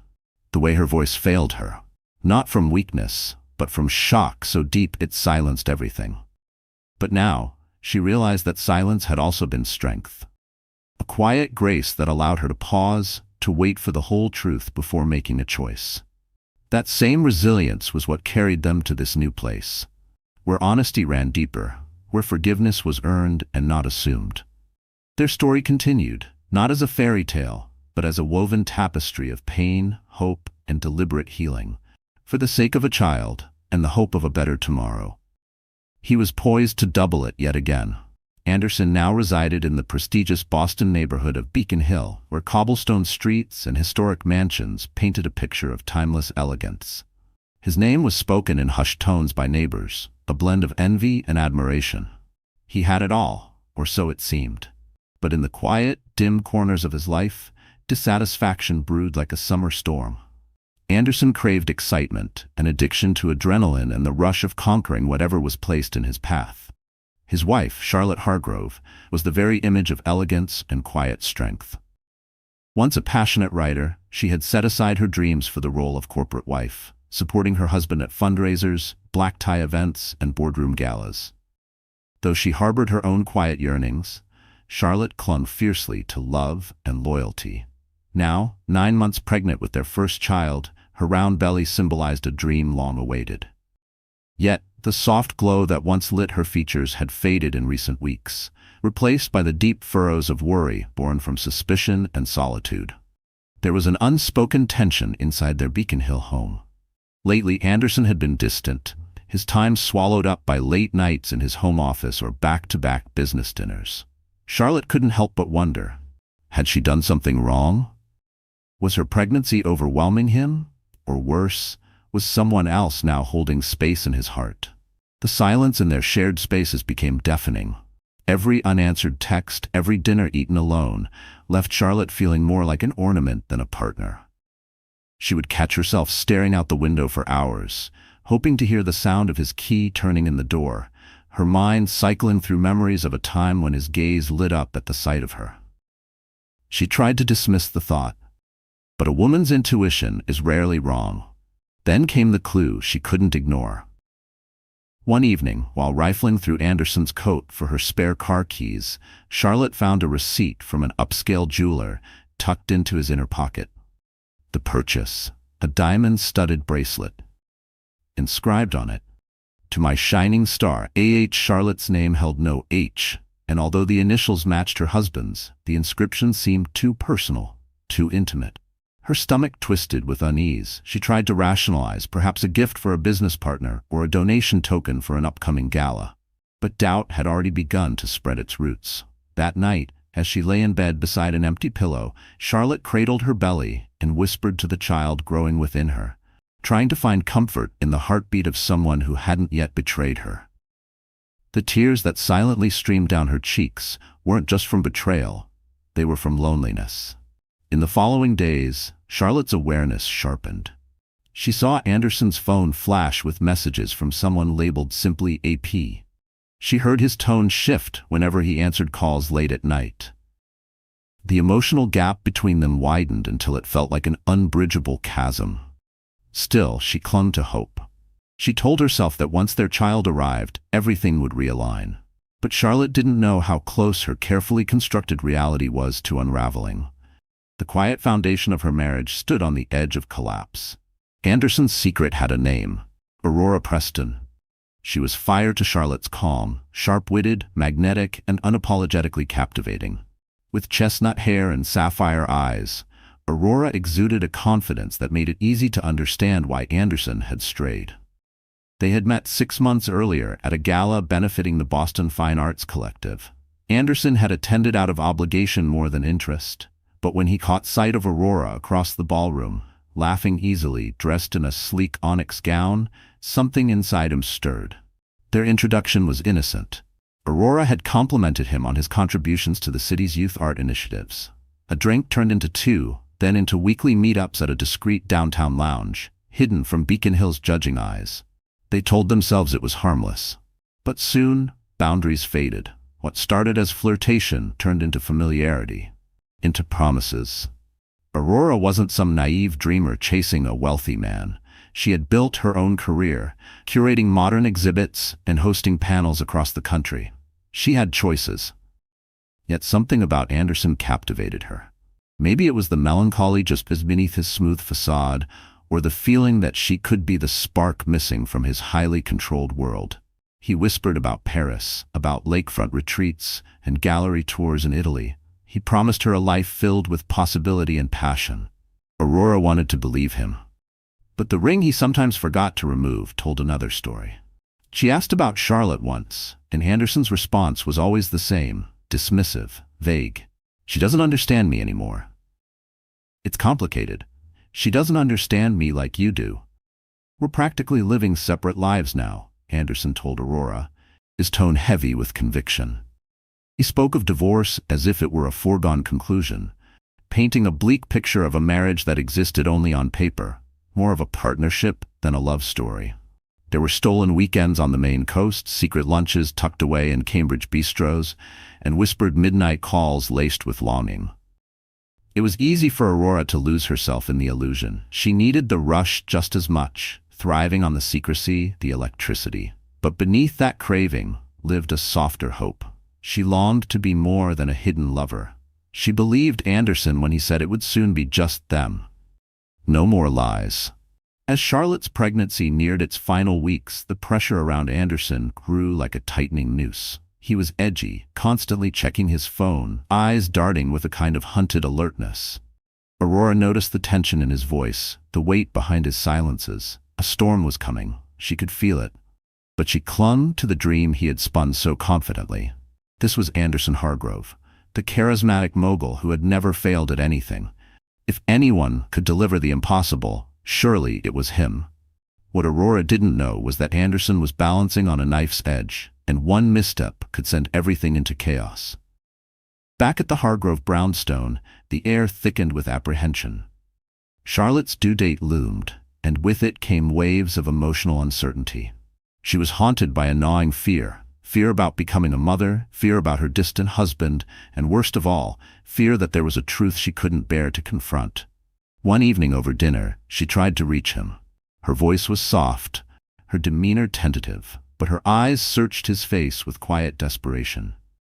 "Anderson," she began gently, her fingers circling the rim of her water glass. "I feel like we're drifting. Is something on your mind?" He looked up from his phone, caught off guard. "What makes you say that?" "I've just been busy at work. You know how it is." He gave a thin smile, but his eyes lacked any warmth. Charlotte hesitated. She thought about the bracelet receipt, the strange late-night texts, the cold silence in their bed. She wanted to ask outright, to bring it into the light. But her courage faltered. Speaking the suspicion aloud would make it real. Instead, she asked, barely above a whisper, "Don't you think we should spend some time together before the baby arrives? Just a short getaway?" Anderson's face stiffened. The idea of leaving Boston, of stepping away from the entangled web of his business and his affair, felt suffocating. "We'll have time," he said curtly, already glancing back at his phone, as if the conversation were over. That night, Charlotte cried quietly under the covers while Anderson fell asleep in his office, lulled by spreadsheets and secret messages from Aurora. The future that once promised family and warmth now felt distant, brittle, frozen. If only Charlotte had known how tangled things truly were behind closed doors. Days later, a literal and emotional storm descended over Beacon Hill. A slow-moving front churned in from the Atlantic, threatening Boston with sheets of rain and fierce winds. The local news issued warnings of flooding and storm damage, but no forecast could predict the turmoil rising inside the Hargrove household. While Charlotte readied herself for labor, Aurora prepared to stake her claim. She had grown tired of Anderson's delays and empty reassurances. Why wouldn't he make their relationship public? Why did he keep dodging the conversation about leaving his wife? Her frustration festered into bitterness, and that bitterness soon morphed into bold resolve. Late one evening, she texted him, "Aurora, we need to talk. Face to face. I want answers."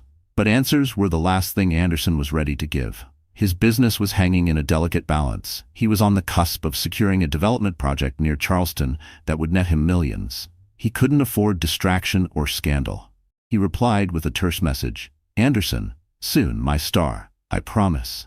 Just need to wrap up a few things." Aurora stared at the screen, her heart twisting between hope and fury.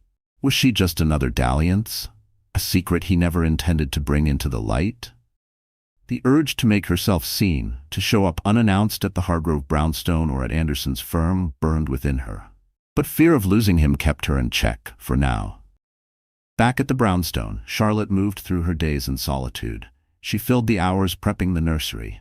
Its walls painted a soothing shade of sage, the crib crafted from imported walnut. But no matter how beautiful the space, a hollowness echoed through every polished corner of the home. She told herself that if Anderson wouldn't confide in her, she would uncover the truth herself. None of them, not Anderson, not Charlotte, not Aurora, realized that the storm rolling in from the sea was nothing compared to the one brewing in their lives. Charlotte's birthday arrived in the thick of the storm. Rain lashed against the brownstone windows, wind bent the trees along their gated street, and thunder rolled like distant drums. It was the kind of day meant for huddling close, for comfort and warmth. She never expected lavish gifts, never had. A loving note or a warm embrace was more than enough. In past years, Anderson would fill the room with roses, book dinners at rooftop restaurants, whisper promises between candlelit toasts. They'd laugh about baby names and plan getaways. But this year, there was no card. No flowers, not even a message. Charlotte woke early, her heart stirring with reluctant hope. Maybe there was a surprise planned. Maybe he was just running late. But the only sound was the rain, and the silence hurt more than words ever could. She had to allow him the benefit of the doubt. Charlotte took a long shower, dressed in a soft, oversized sweater that stretched comfortably over her heavily pregnant belly, and tiptoed downstairs. The brownstone was quiet, almost hauntingly so. Every footstep echoed like a reminder of her solitude. By mid-morning, her phone remained stubbornly silent. No calls, no texts, just the relentless tapping of rain against the windows. She sat curled on the couch in the living room, nursing a cup of herbal tea, staring blankly at the drizzle beyond the glass. Her tears stayed tucked behind her eyes, though the ache in her chest deepened with every hour that passed. Meanwhile, Anderson was nowhere near Beacon Hill. He was in a luxury penthouse suite overlooking the harbor, shielded from the city's noise and from the reality he left behind. A morning conference call had turned into a drawn-out lunch with investors, and that had drifted effortlessly into an intimate dinner. Through it all, Aurora was by his side. She had demanded they meet face to face. No more vague promises, no more delays. Anderson, feeling cornered yet eager to placate her, framed it as a business meeting. In truth, the lines between business and pleasure had long since blurred. In the dimly lit penthouse, filled with clinking glasses and velvet whispers, Aurora pressed him harder than ever before. "You said you'd leave Charlotte before the baby came," she murmured, green eyes locked onto his. "So we could finally have a life together. You promised." Anderson rubbed his temple, searching the ceiling as though it held an answer. "Things are complicated, Aurora. You know that," he said gently, the same tone he used to diffuse arguments and delay decisions. "After this deal closes, I'll make the move. I promise." A distant rumble of thunder rolled in from the coast. Lightning flashed faintly on the horizon. Anderson's phone buzzed where it sat on the coffee table, lighting up with an alert. He didn't bother checking it. Aurora's voice, her attention, the illusion of freedom, these were his distractions. Not once did the date cross his mind. Not once did he remember. Back at the brownstone, the storm outside mirrored the one inside. Still no message, no call, no sign that her birthday had even occurred to him. Charlotte sat alone, lights off, listening to the rain. She placed a hand over her belly, whispered to the baby, and made a quiet vow. "After you're born, I will ask for the truth, directly, without fear, whether it broke her or not." For Anderson, forgetting Charlotte's birthday while she carried their child was more than a simple mistake. It was the first crack in the facade, the first domino in what would soon become a chain of irreversible consequences. The morning after, the storm clouds had cleared from the sky, but not from their lives. Charlotte rose slowly, her limbs heavy and her heart numb. She hadn't slept well. Each time Charlotte closed her eyes, flashes of birthdays past drifted through her mind like fading photographs. She remembered how Anderson once surprised her with a hot air balloon ride over Napa Valley, how he once serenaded her on a quiet balcony in Santorini. Those memories now felt like they belonged to someone else's life. By morning, Charlotte resolved to confront him, but when she reached the master bedroom, it was empty. His side of the bed undisturbed. On the nightstand, his phone was gone, and so was he. Instead, a folded note lay where his phone should have been. "Early meeting. Don't wait up." The message struck her like a slap, blunt, indifferent. Her birthday had passed without so much as a whisper. She wondered bitterly if he had even remembered. By midday, Charlotte decided she couldn't live under the weight of silent suspicion anymore. She needed proof. Not feelings, not intuition. Tangible, undeniable evidence. She entered Anderson's home office. It was an imposing room with floor-to-ceiling bookshelves filled with thick volumes on market theory, negotiation, and leadership. A massive mahogany desk stood at the center, polished and cold. Charlotte's heart pounded as she searched the drawers until she found a small, narrow key tucked in a side compartment. She had seen Anderson use it before. It clicked open the bottom drawer with a quiet snap. Inside was a stack of neatly arranged documents, but what caught her attention was a slim, black leather-bound journal, wedged between manila folders. Her hands trembled as she flipped through it. Travel itineraries to luxury resorts, boutique shopping receipts for silk lingerie and jewelry she'd never seen, and photos. Dozens of them. Selfies of Anderson with a striking woman, laughing at restaurants, wandering through art galleries, lounging on a private yacht. Each snapshot captured a version of him that Charlotte no longer recognized. The woman was effortlessly beautiful, sleek, stylish, and confident. Aurora. It wasn't jealousy that burned in Charlotte's chest, it was the depth of betrayal, the clarity of heartbreak. Her breath came in short, tight gasps, but no tears fell. Not yet. A sound in the hallway made her freeze. Footsteps. She quickly shoved the journal and receipts back into the drawer, locked it, and slipped the key into her pocket just as the door opened. Anderson entered, his expression clouded with stress. "Charlotte," he said, startled. "What are you doing in here?" She turned to face him, her eyes locked on his. Her hands shook, but her voice was low and steady. "We need to talk." Anderson hesitated, visibly uneasy. "Yes, we do, but not right now. I've got back-to-back calls." "Important calls," she cut in, a trace of ice in her voice. "And what about my birthday, Anderson? Or did that just not make the list this year?" Guilt flickered across his face, real and immediate. "Charlotte, I'm sorry. I didn't mean to forget. Everything at the firm has been—" She held up a hand, her voice breaking. "Don't. Just don't." There was nothing else to say.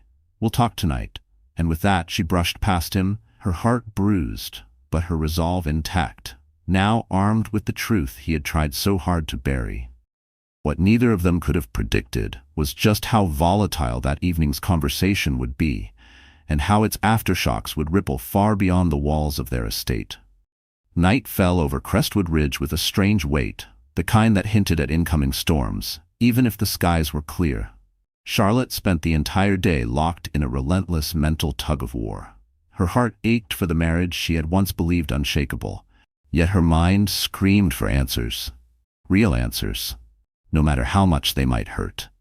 By the time Anderson stepped through the front door, she was already waiting in the formal living room, seated at the edge of the velvet sofa, her posture straight and her expression unreadable.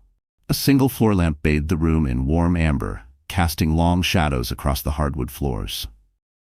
"We talk now," Charlotte said evenly, not even rising to greet him.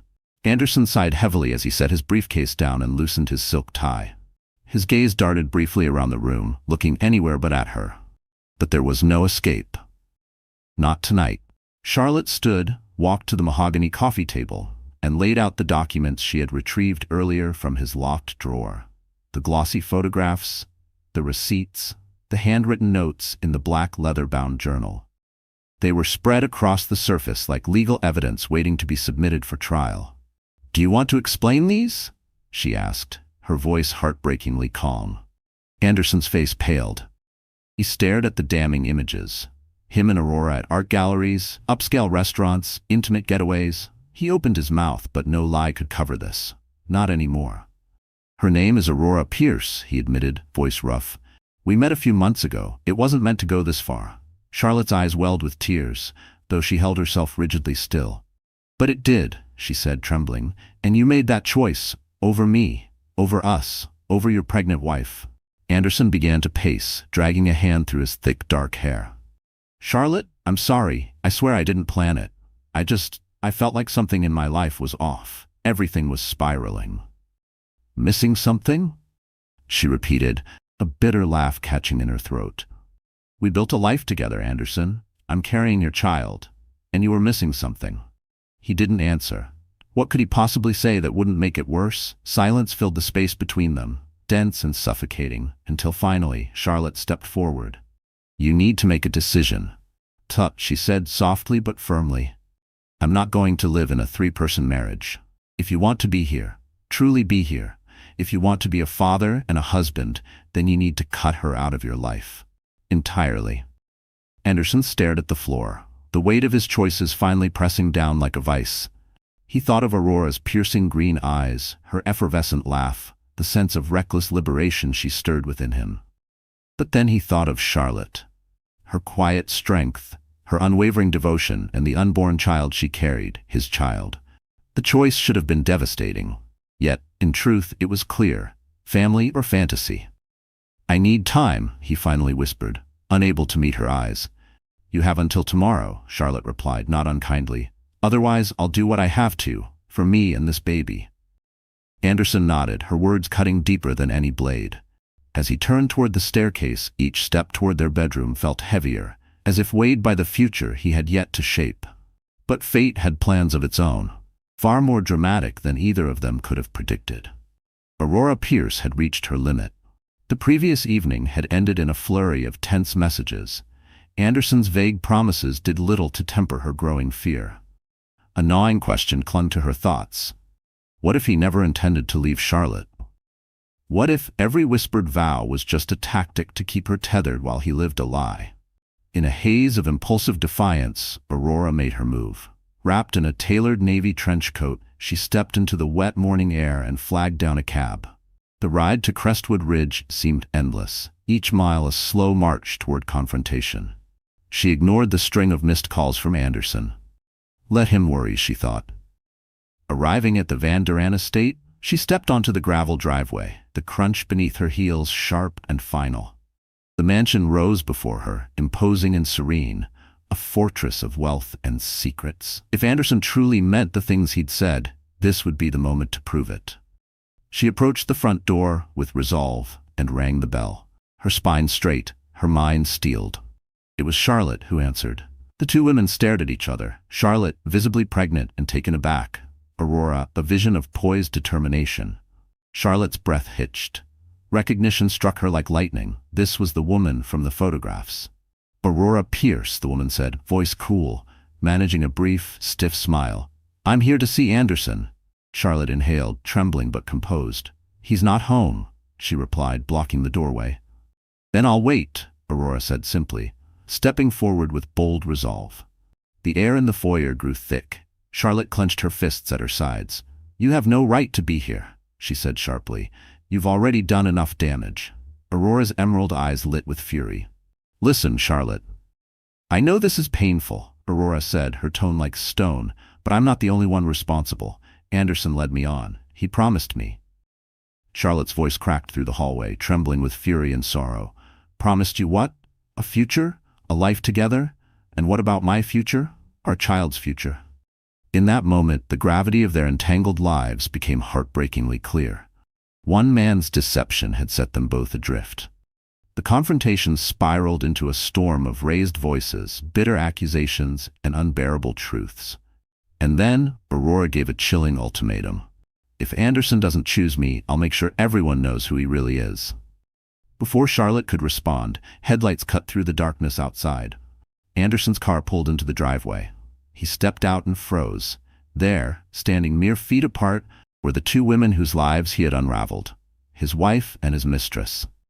Both confronting the storm he had created. Neither woman said a word as he approached.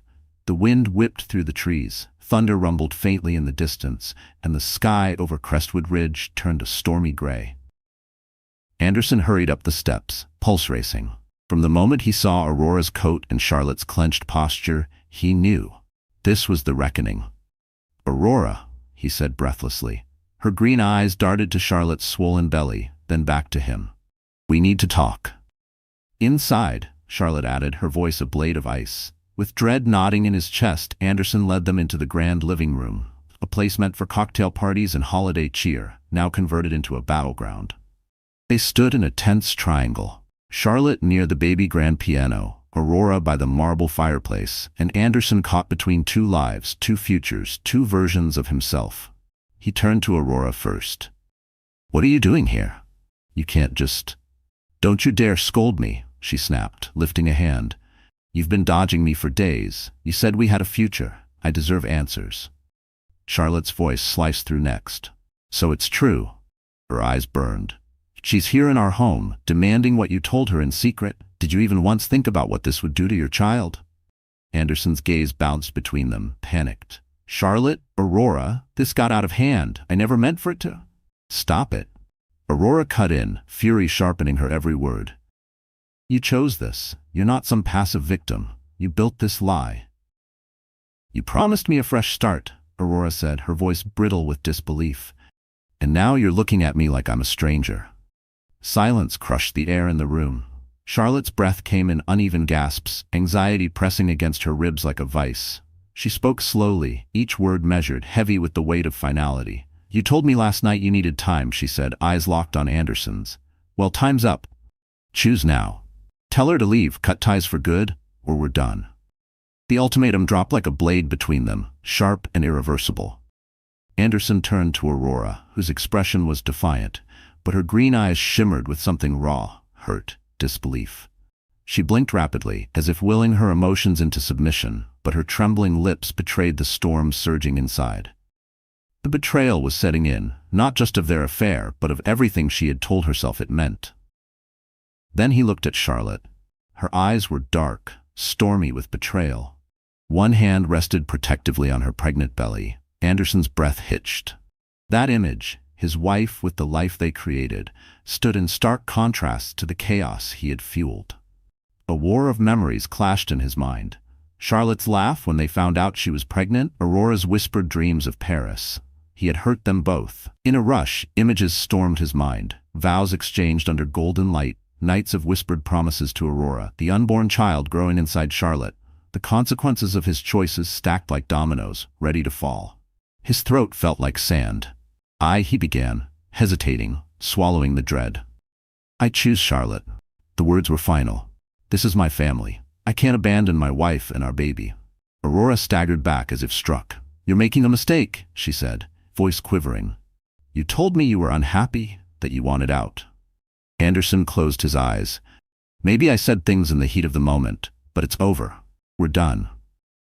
His voice cracked, not from guilt alone, but from the weight of severing something that, for a time, had felt dangerously real. Tears welled in Aurora's eyes, the raw edges of her illusion unraveling. She looked at Charlotte, eyes seething with betrayal and grief. You think you've won? Her voice cracked. He'll do it again.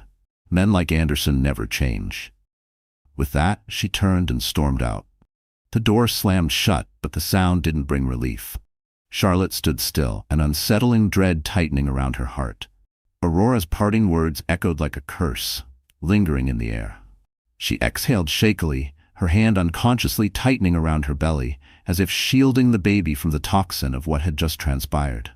In the days that followed, Anderson attempted to mend the fragments of their marriage.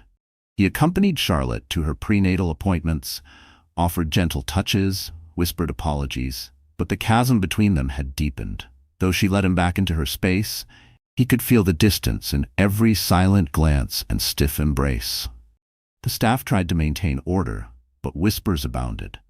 The air in the mansion was thick with tension, truths unsaid, and secrets too potent to stay buried. Anderson took a leave from work, letting junior partners manage his empire while he tried to restore his broken home.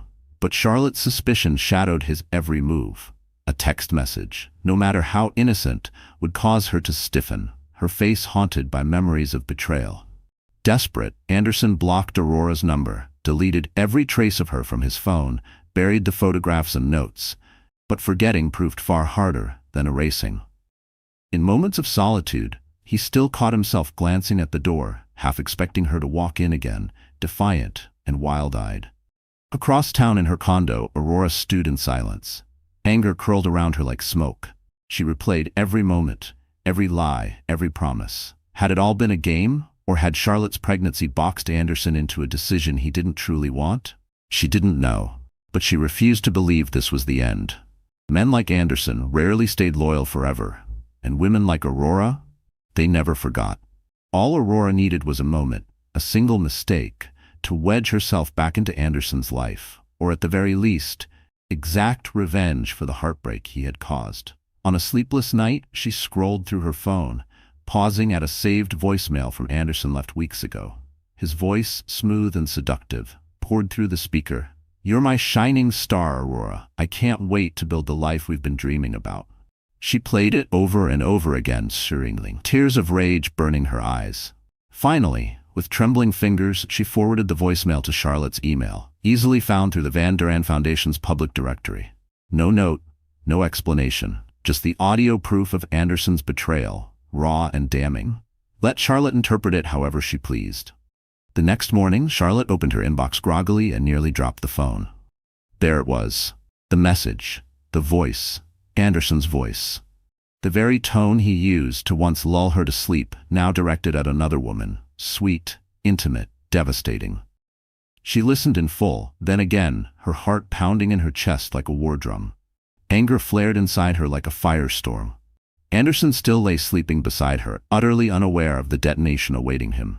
For a long moment Charlotte stared at him, this man who had turned her life upside down, She wanted to shake him awake, scream, demand answers. But instead, she slipped out of bed, silent as a shadow, and walked down the hallway into the nursery.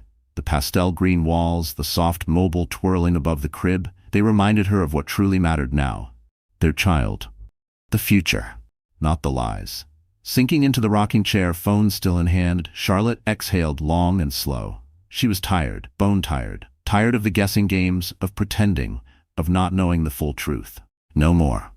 If Anderson truly ended things, this voicemail was just a desperate last strike from Aurora. But if he was still lying, Charlotte was done giving grace. A plan was already taking shape in her mind. No more shadows, no more waiting. Outside, thunder grumbled across the horizon as another storm rolled through the coast, lightning slicing the sky in jagged streaks. It was as if nature itself mirrored her inner turmoil. Later that day, Charlotte found Anderson in his study, seated behind his massive desk, eyes weary from too many sleepless nights. "We need to talk," she said. Her voice carried no affection, no warmth. Anderson looked up, immediately sensing the shift. He nodded and shut his laptop. "What is it, Char?" Charlotte held up her phone, the voicemail cued. "Aurora forwarded me this, a message from you." His face paled, a flicker of panic racing across his features. "That's old," he said quickly. "Before I made my decision, before I committed to fixing things with you, I swear." "Then why is she sending it now?" Charlotte snapped, her anger barely restrained. "Are you still in contact with her?" Charlotte asked, her voice low but sharp.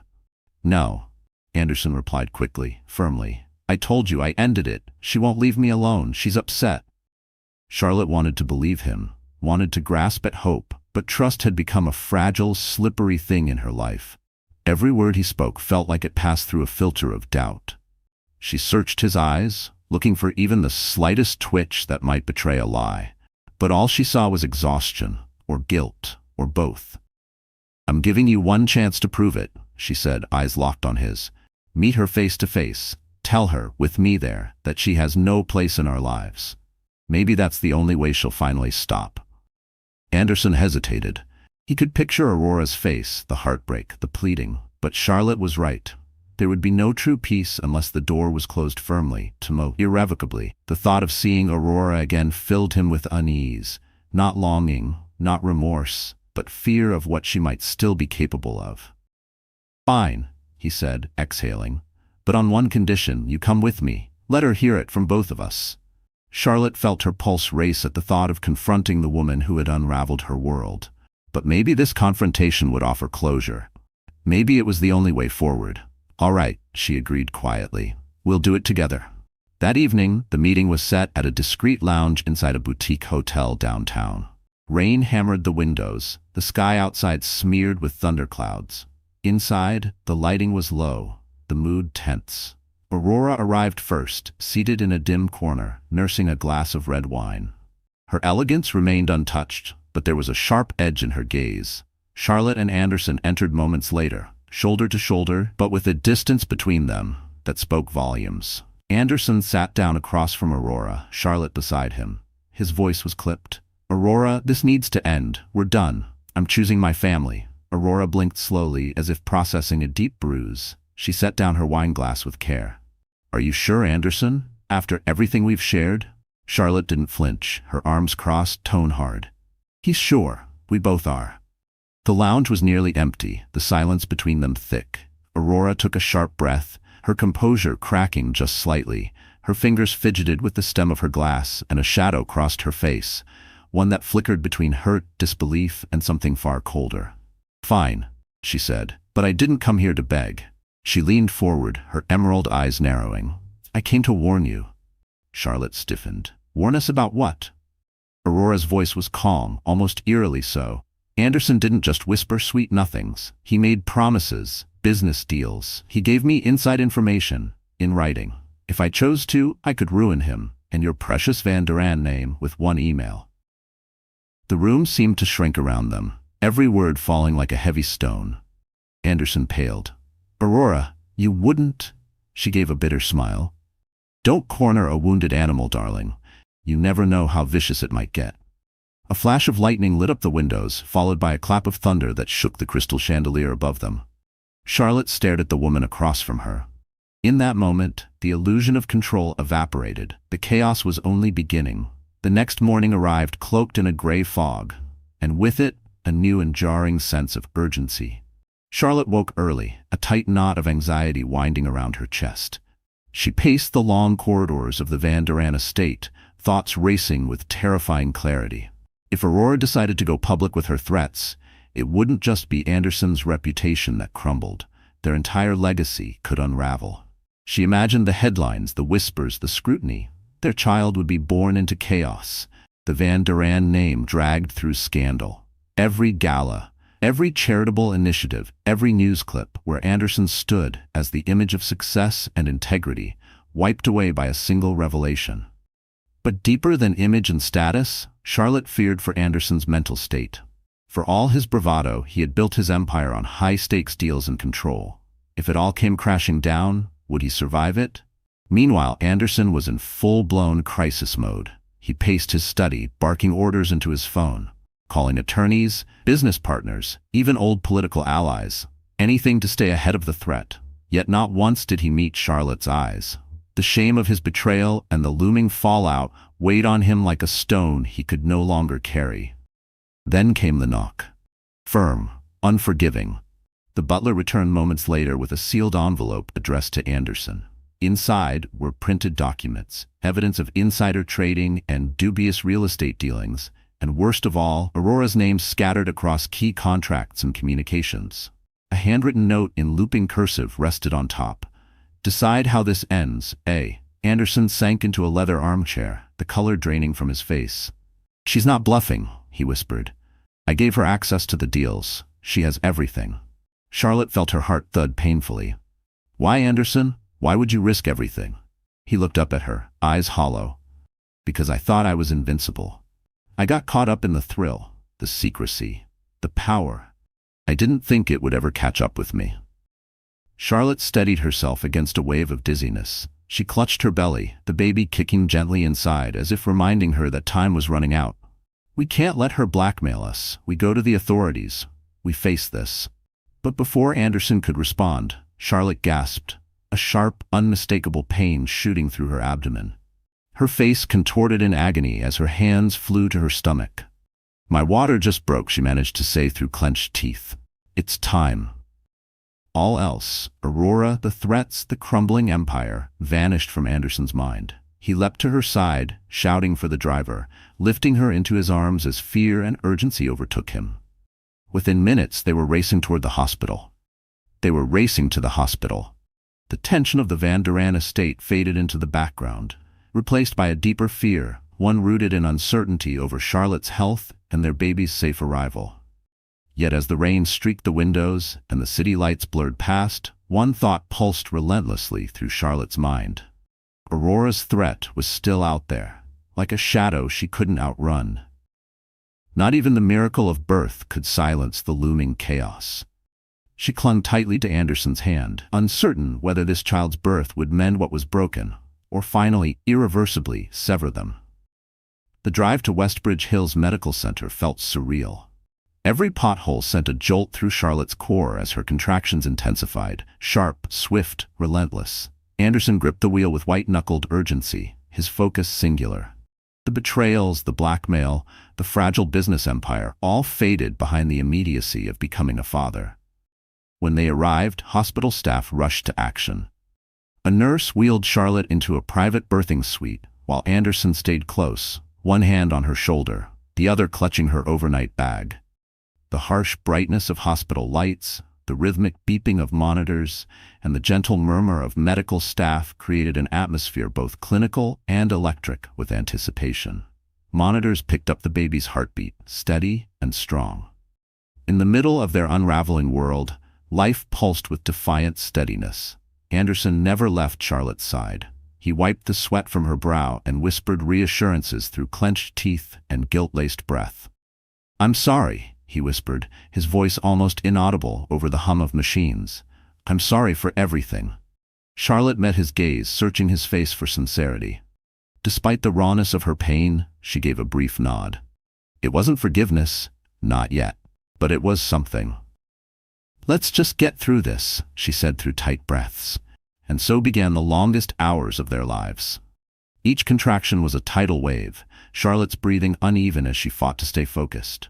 Anderson offered her sips of water, whispered encouragement, rubbed her back in the lull between waves. The name Aurora did not pass between them in those hours. The documents, the threats, they all faded to white noise in the singular mission of delivering new life. Finally, the doctor's voice rang clear. "It's time to push." Charlotte gathered her strength, her body trembling with exhaustion and adrenaline. Thunder rolled outside, lightning dancing on the windows as if the storm outside mirrored the intensity within. Anderson braced her hand in his, pressing his forehead gently to hers, tears streaming down both their cheeks. One final push, then silence shattered by the cry of a newborn. Charlotte collapsed back onto the pillows, her breath ragged. The nurse wrapped the tiny, squirming infant in a soft cotton blanket and gently laid the baby in her arms. "It's a girl," the nurse announced with a warm smile. The newborn's cries softened as she nestled into her mother's arms, soothed by the steady rhythm of Charlotte's heartbeat and the tender brush of Anderson's trembling fingers across her cheek. In that moment, Charlotte and Anderson exchanged a look. No words, just a shared understanding.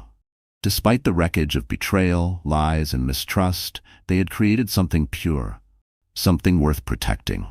For the first time in months, a fragile spark of hope flickered in Charlotte's chest, even as the storm outside and within still loomed. For a while the world paused. Friends and family, those who had not yet drifted away in the wake of scandal, sent their congratulations.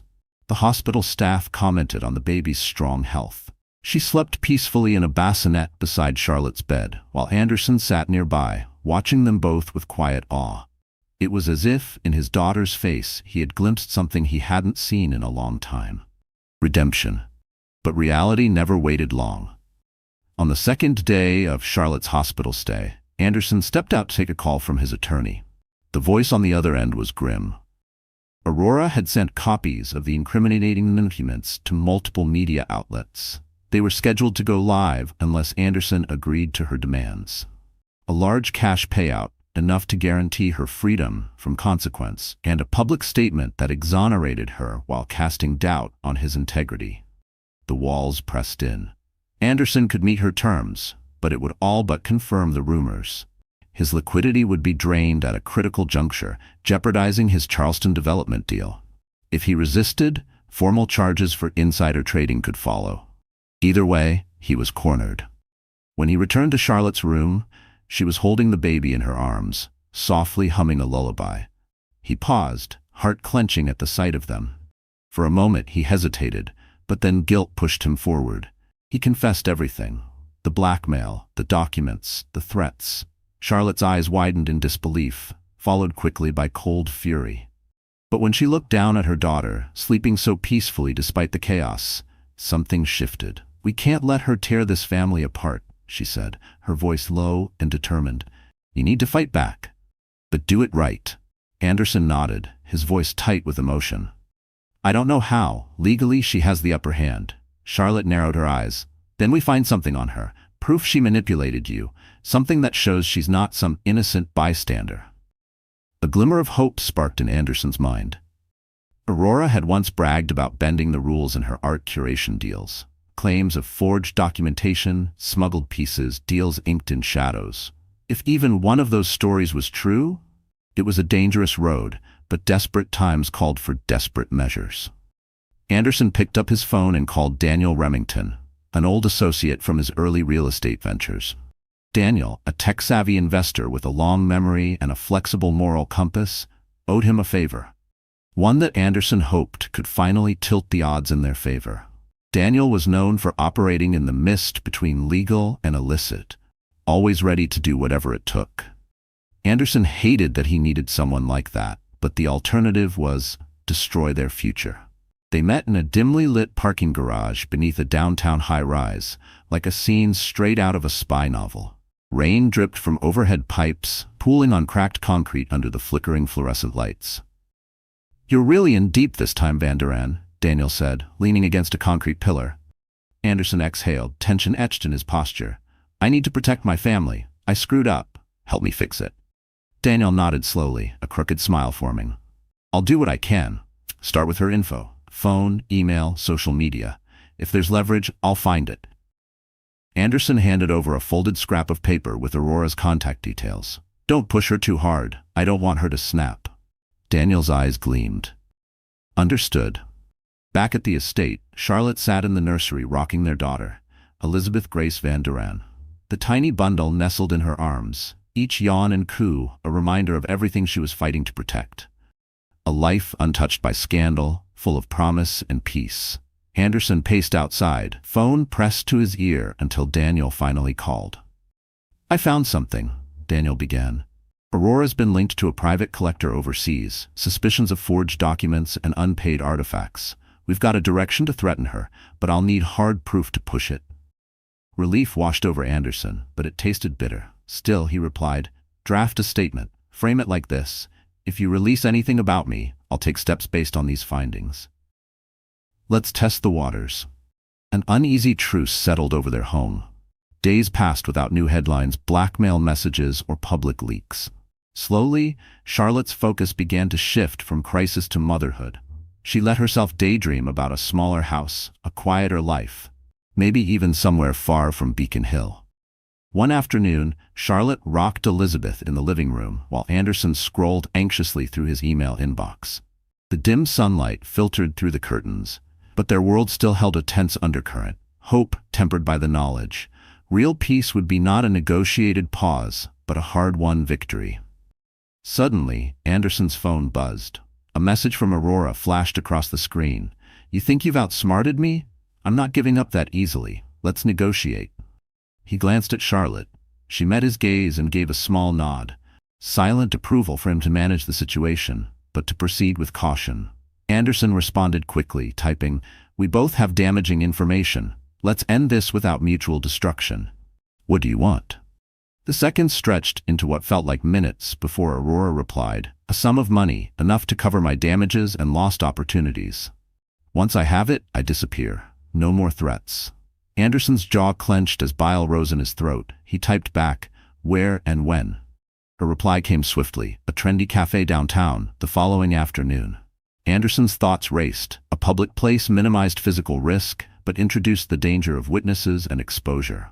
Charlotte offered to accompany him, but Anderson refused. We can't afford to provoke her, he said. If we escalate this, she could retaliate again. Reluctantly, Charlotte agreed, but not without precautions. With Daniel's help, Anderson would wear a discreet recording device. If Aurora tried to twist the agreement, they would have proof, evidence to protect their family. The next day was drizzly, the sky cloaked in gray. Anderson parked a few blocks from the cafe, carrying a briefcase with a partial payment, just enough to buy Aurora's cooperation. The remainder, he explained, would be wired once she proved she had erased all incriminating data. Daniel waited in a nearby car, ready to alert authorities if anything went wrong. Inside the cafe, Aurora sat at a corner booth, sunglasses on despite the dull light. She waved him over with a faint, unreadable smile. Busy day? She asked, sarcasm lacing her voice. Anderson said nothing.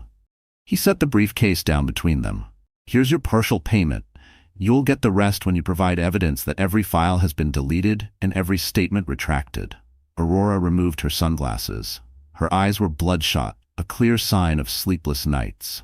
Do you really think I wanted this, Anderson? I loved you. Guilt briefly flickered in Anderson's expression, but he stood firm. We both made mistakes. But blackmail? That's not love. Aurora inhaled shakily. I just wanted what you promised. Everything else was anger. He slid a flash drive across the table. This contains your dealings with that European collector. Think of it as a reason not to push me again. Her expression darkened. You think this ends it? If you ever breathe a word about my past, I have my own backup plan. Do we understand each other? Anderson gave a slow nod. The tension was suffocating. Aurora reached for the briefcase, unzipped it, and peeked inside. Satisfied with the cash, she rose, straightening her coat. You win, Ethan, but trust me, life doesn't always offer second chances. Whatever's wrong in your marriage, fix it, or you'll find yourself right back here. With that, Aurora brushed past him, her perfume lingering faintly in the air. Outside, the light drizzle had grown into a steady rain. Ethan stood frozen, watching her silhouette dissolve into the gray blur of the city. His emotions were too tangled to name: relief, sadness, and a gnawing premonition. Had he truly closed this chapter, or merely delayed a deeper collapse? Back in Crest Hill Park, Charlotte sat by the fireplace, Elizabeth asleep in her nursery. When Ethan finally returned, soaked from head to toe, she noticed the exhaustion carved into every feature of his face.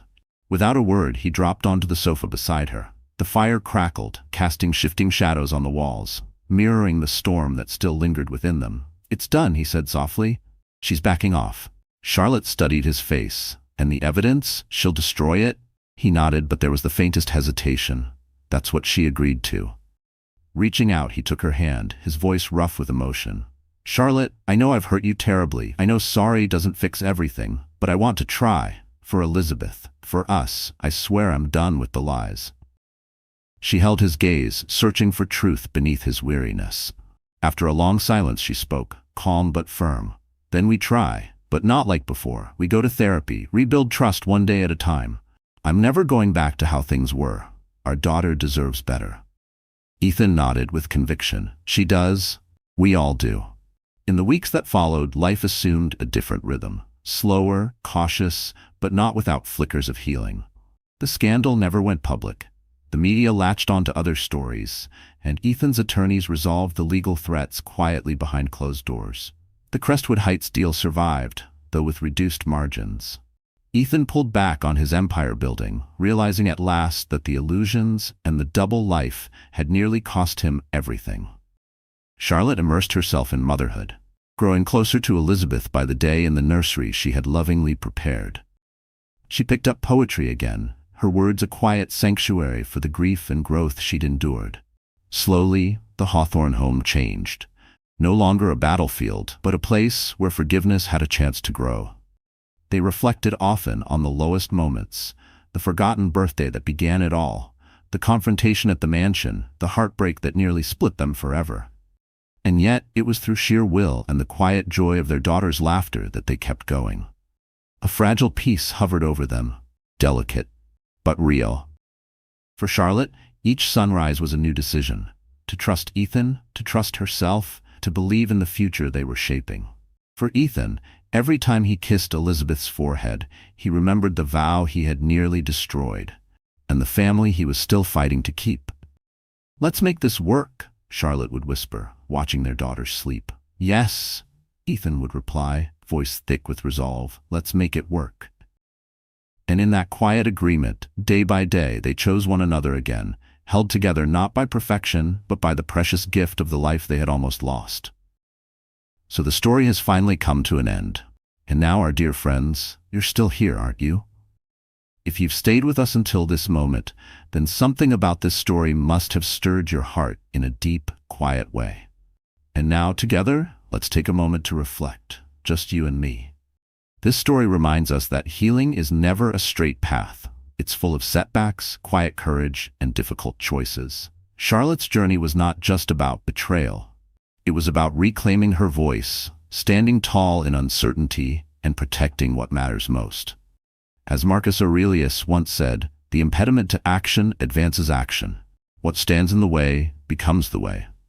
Every time Charlotte faced heartbreak, she turned it into a doorway toward clarity.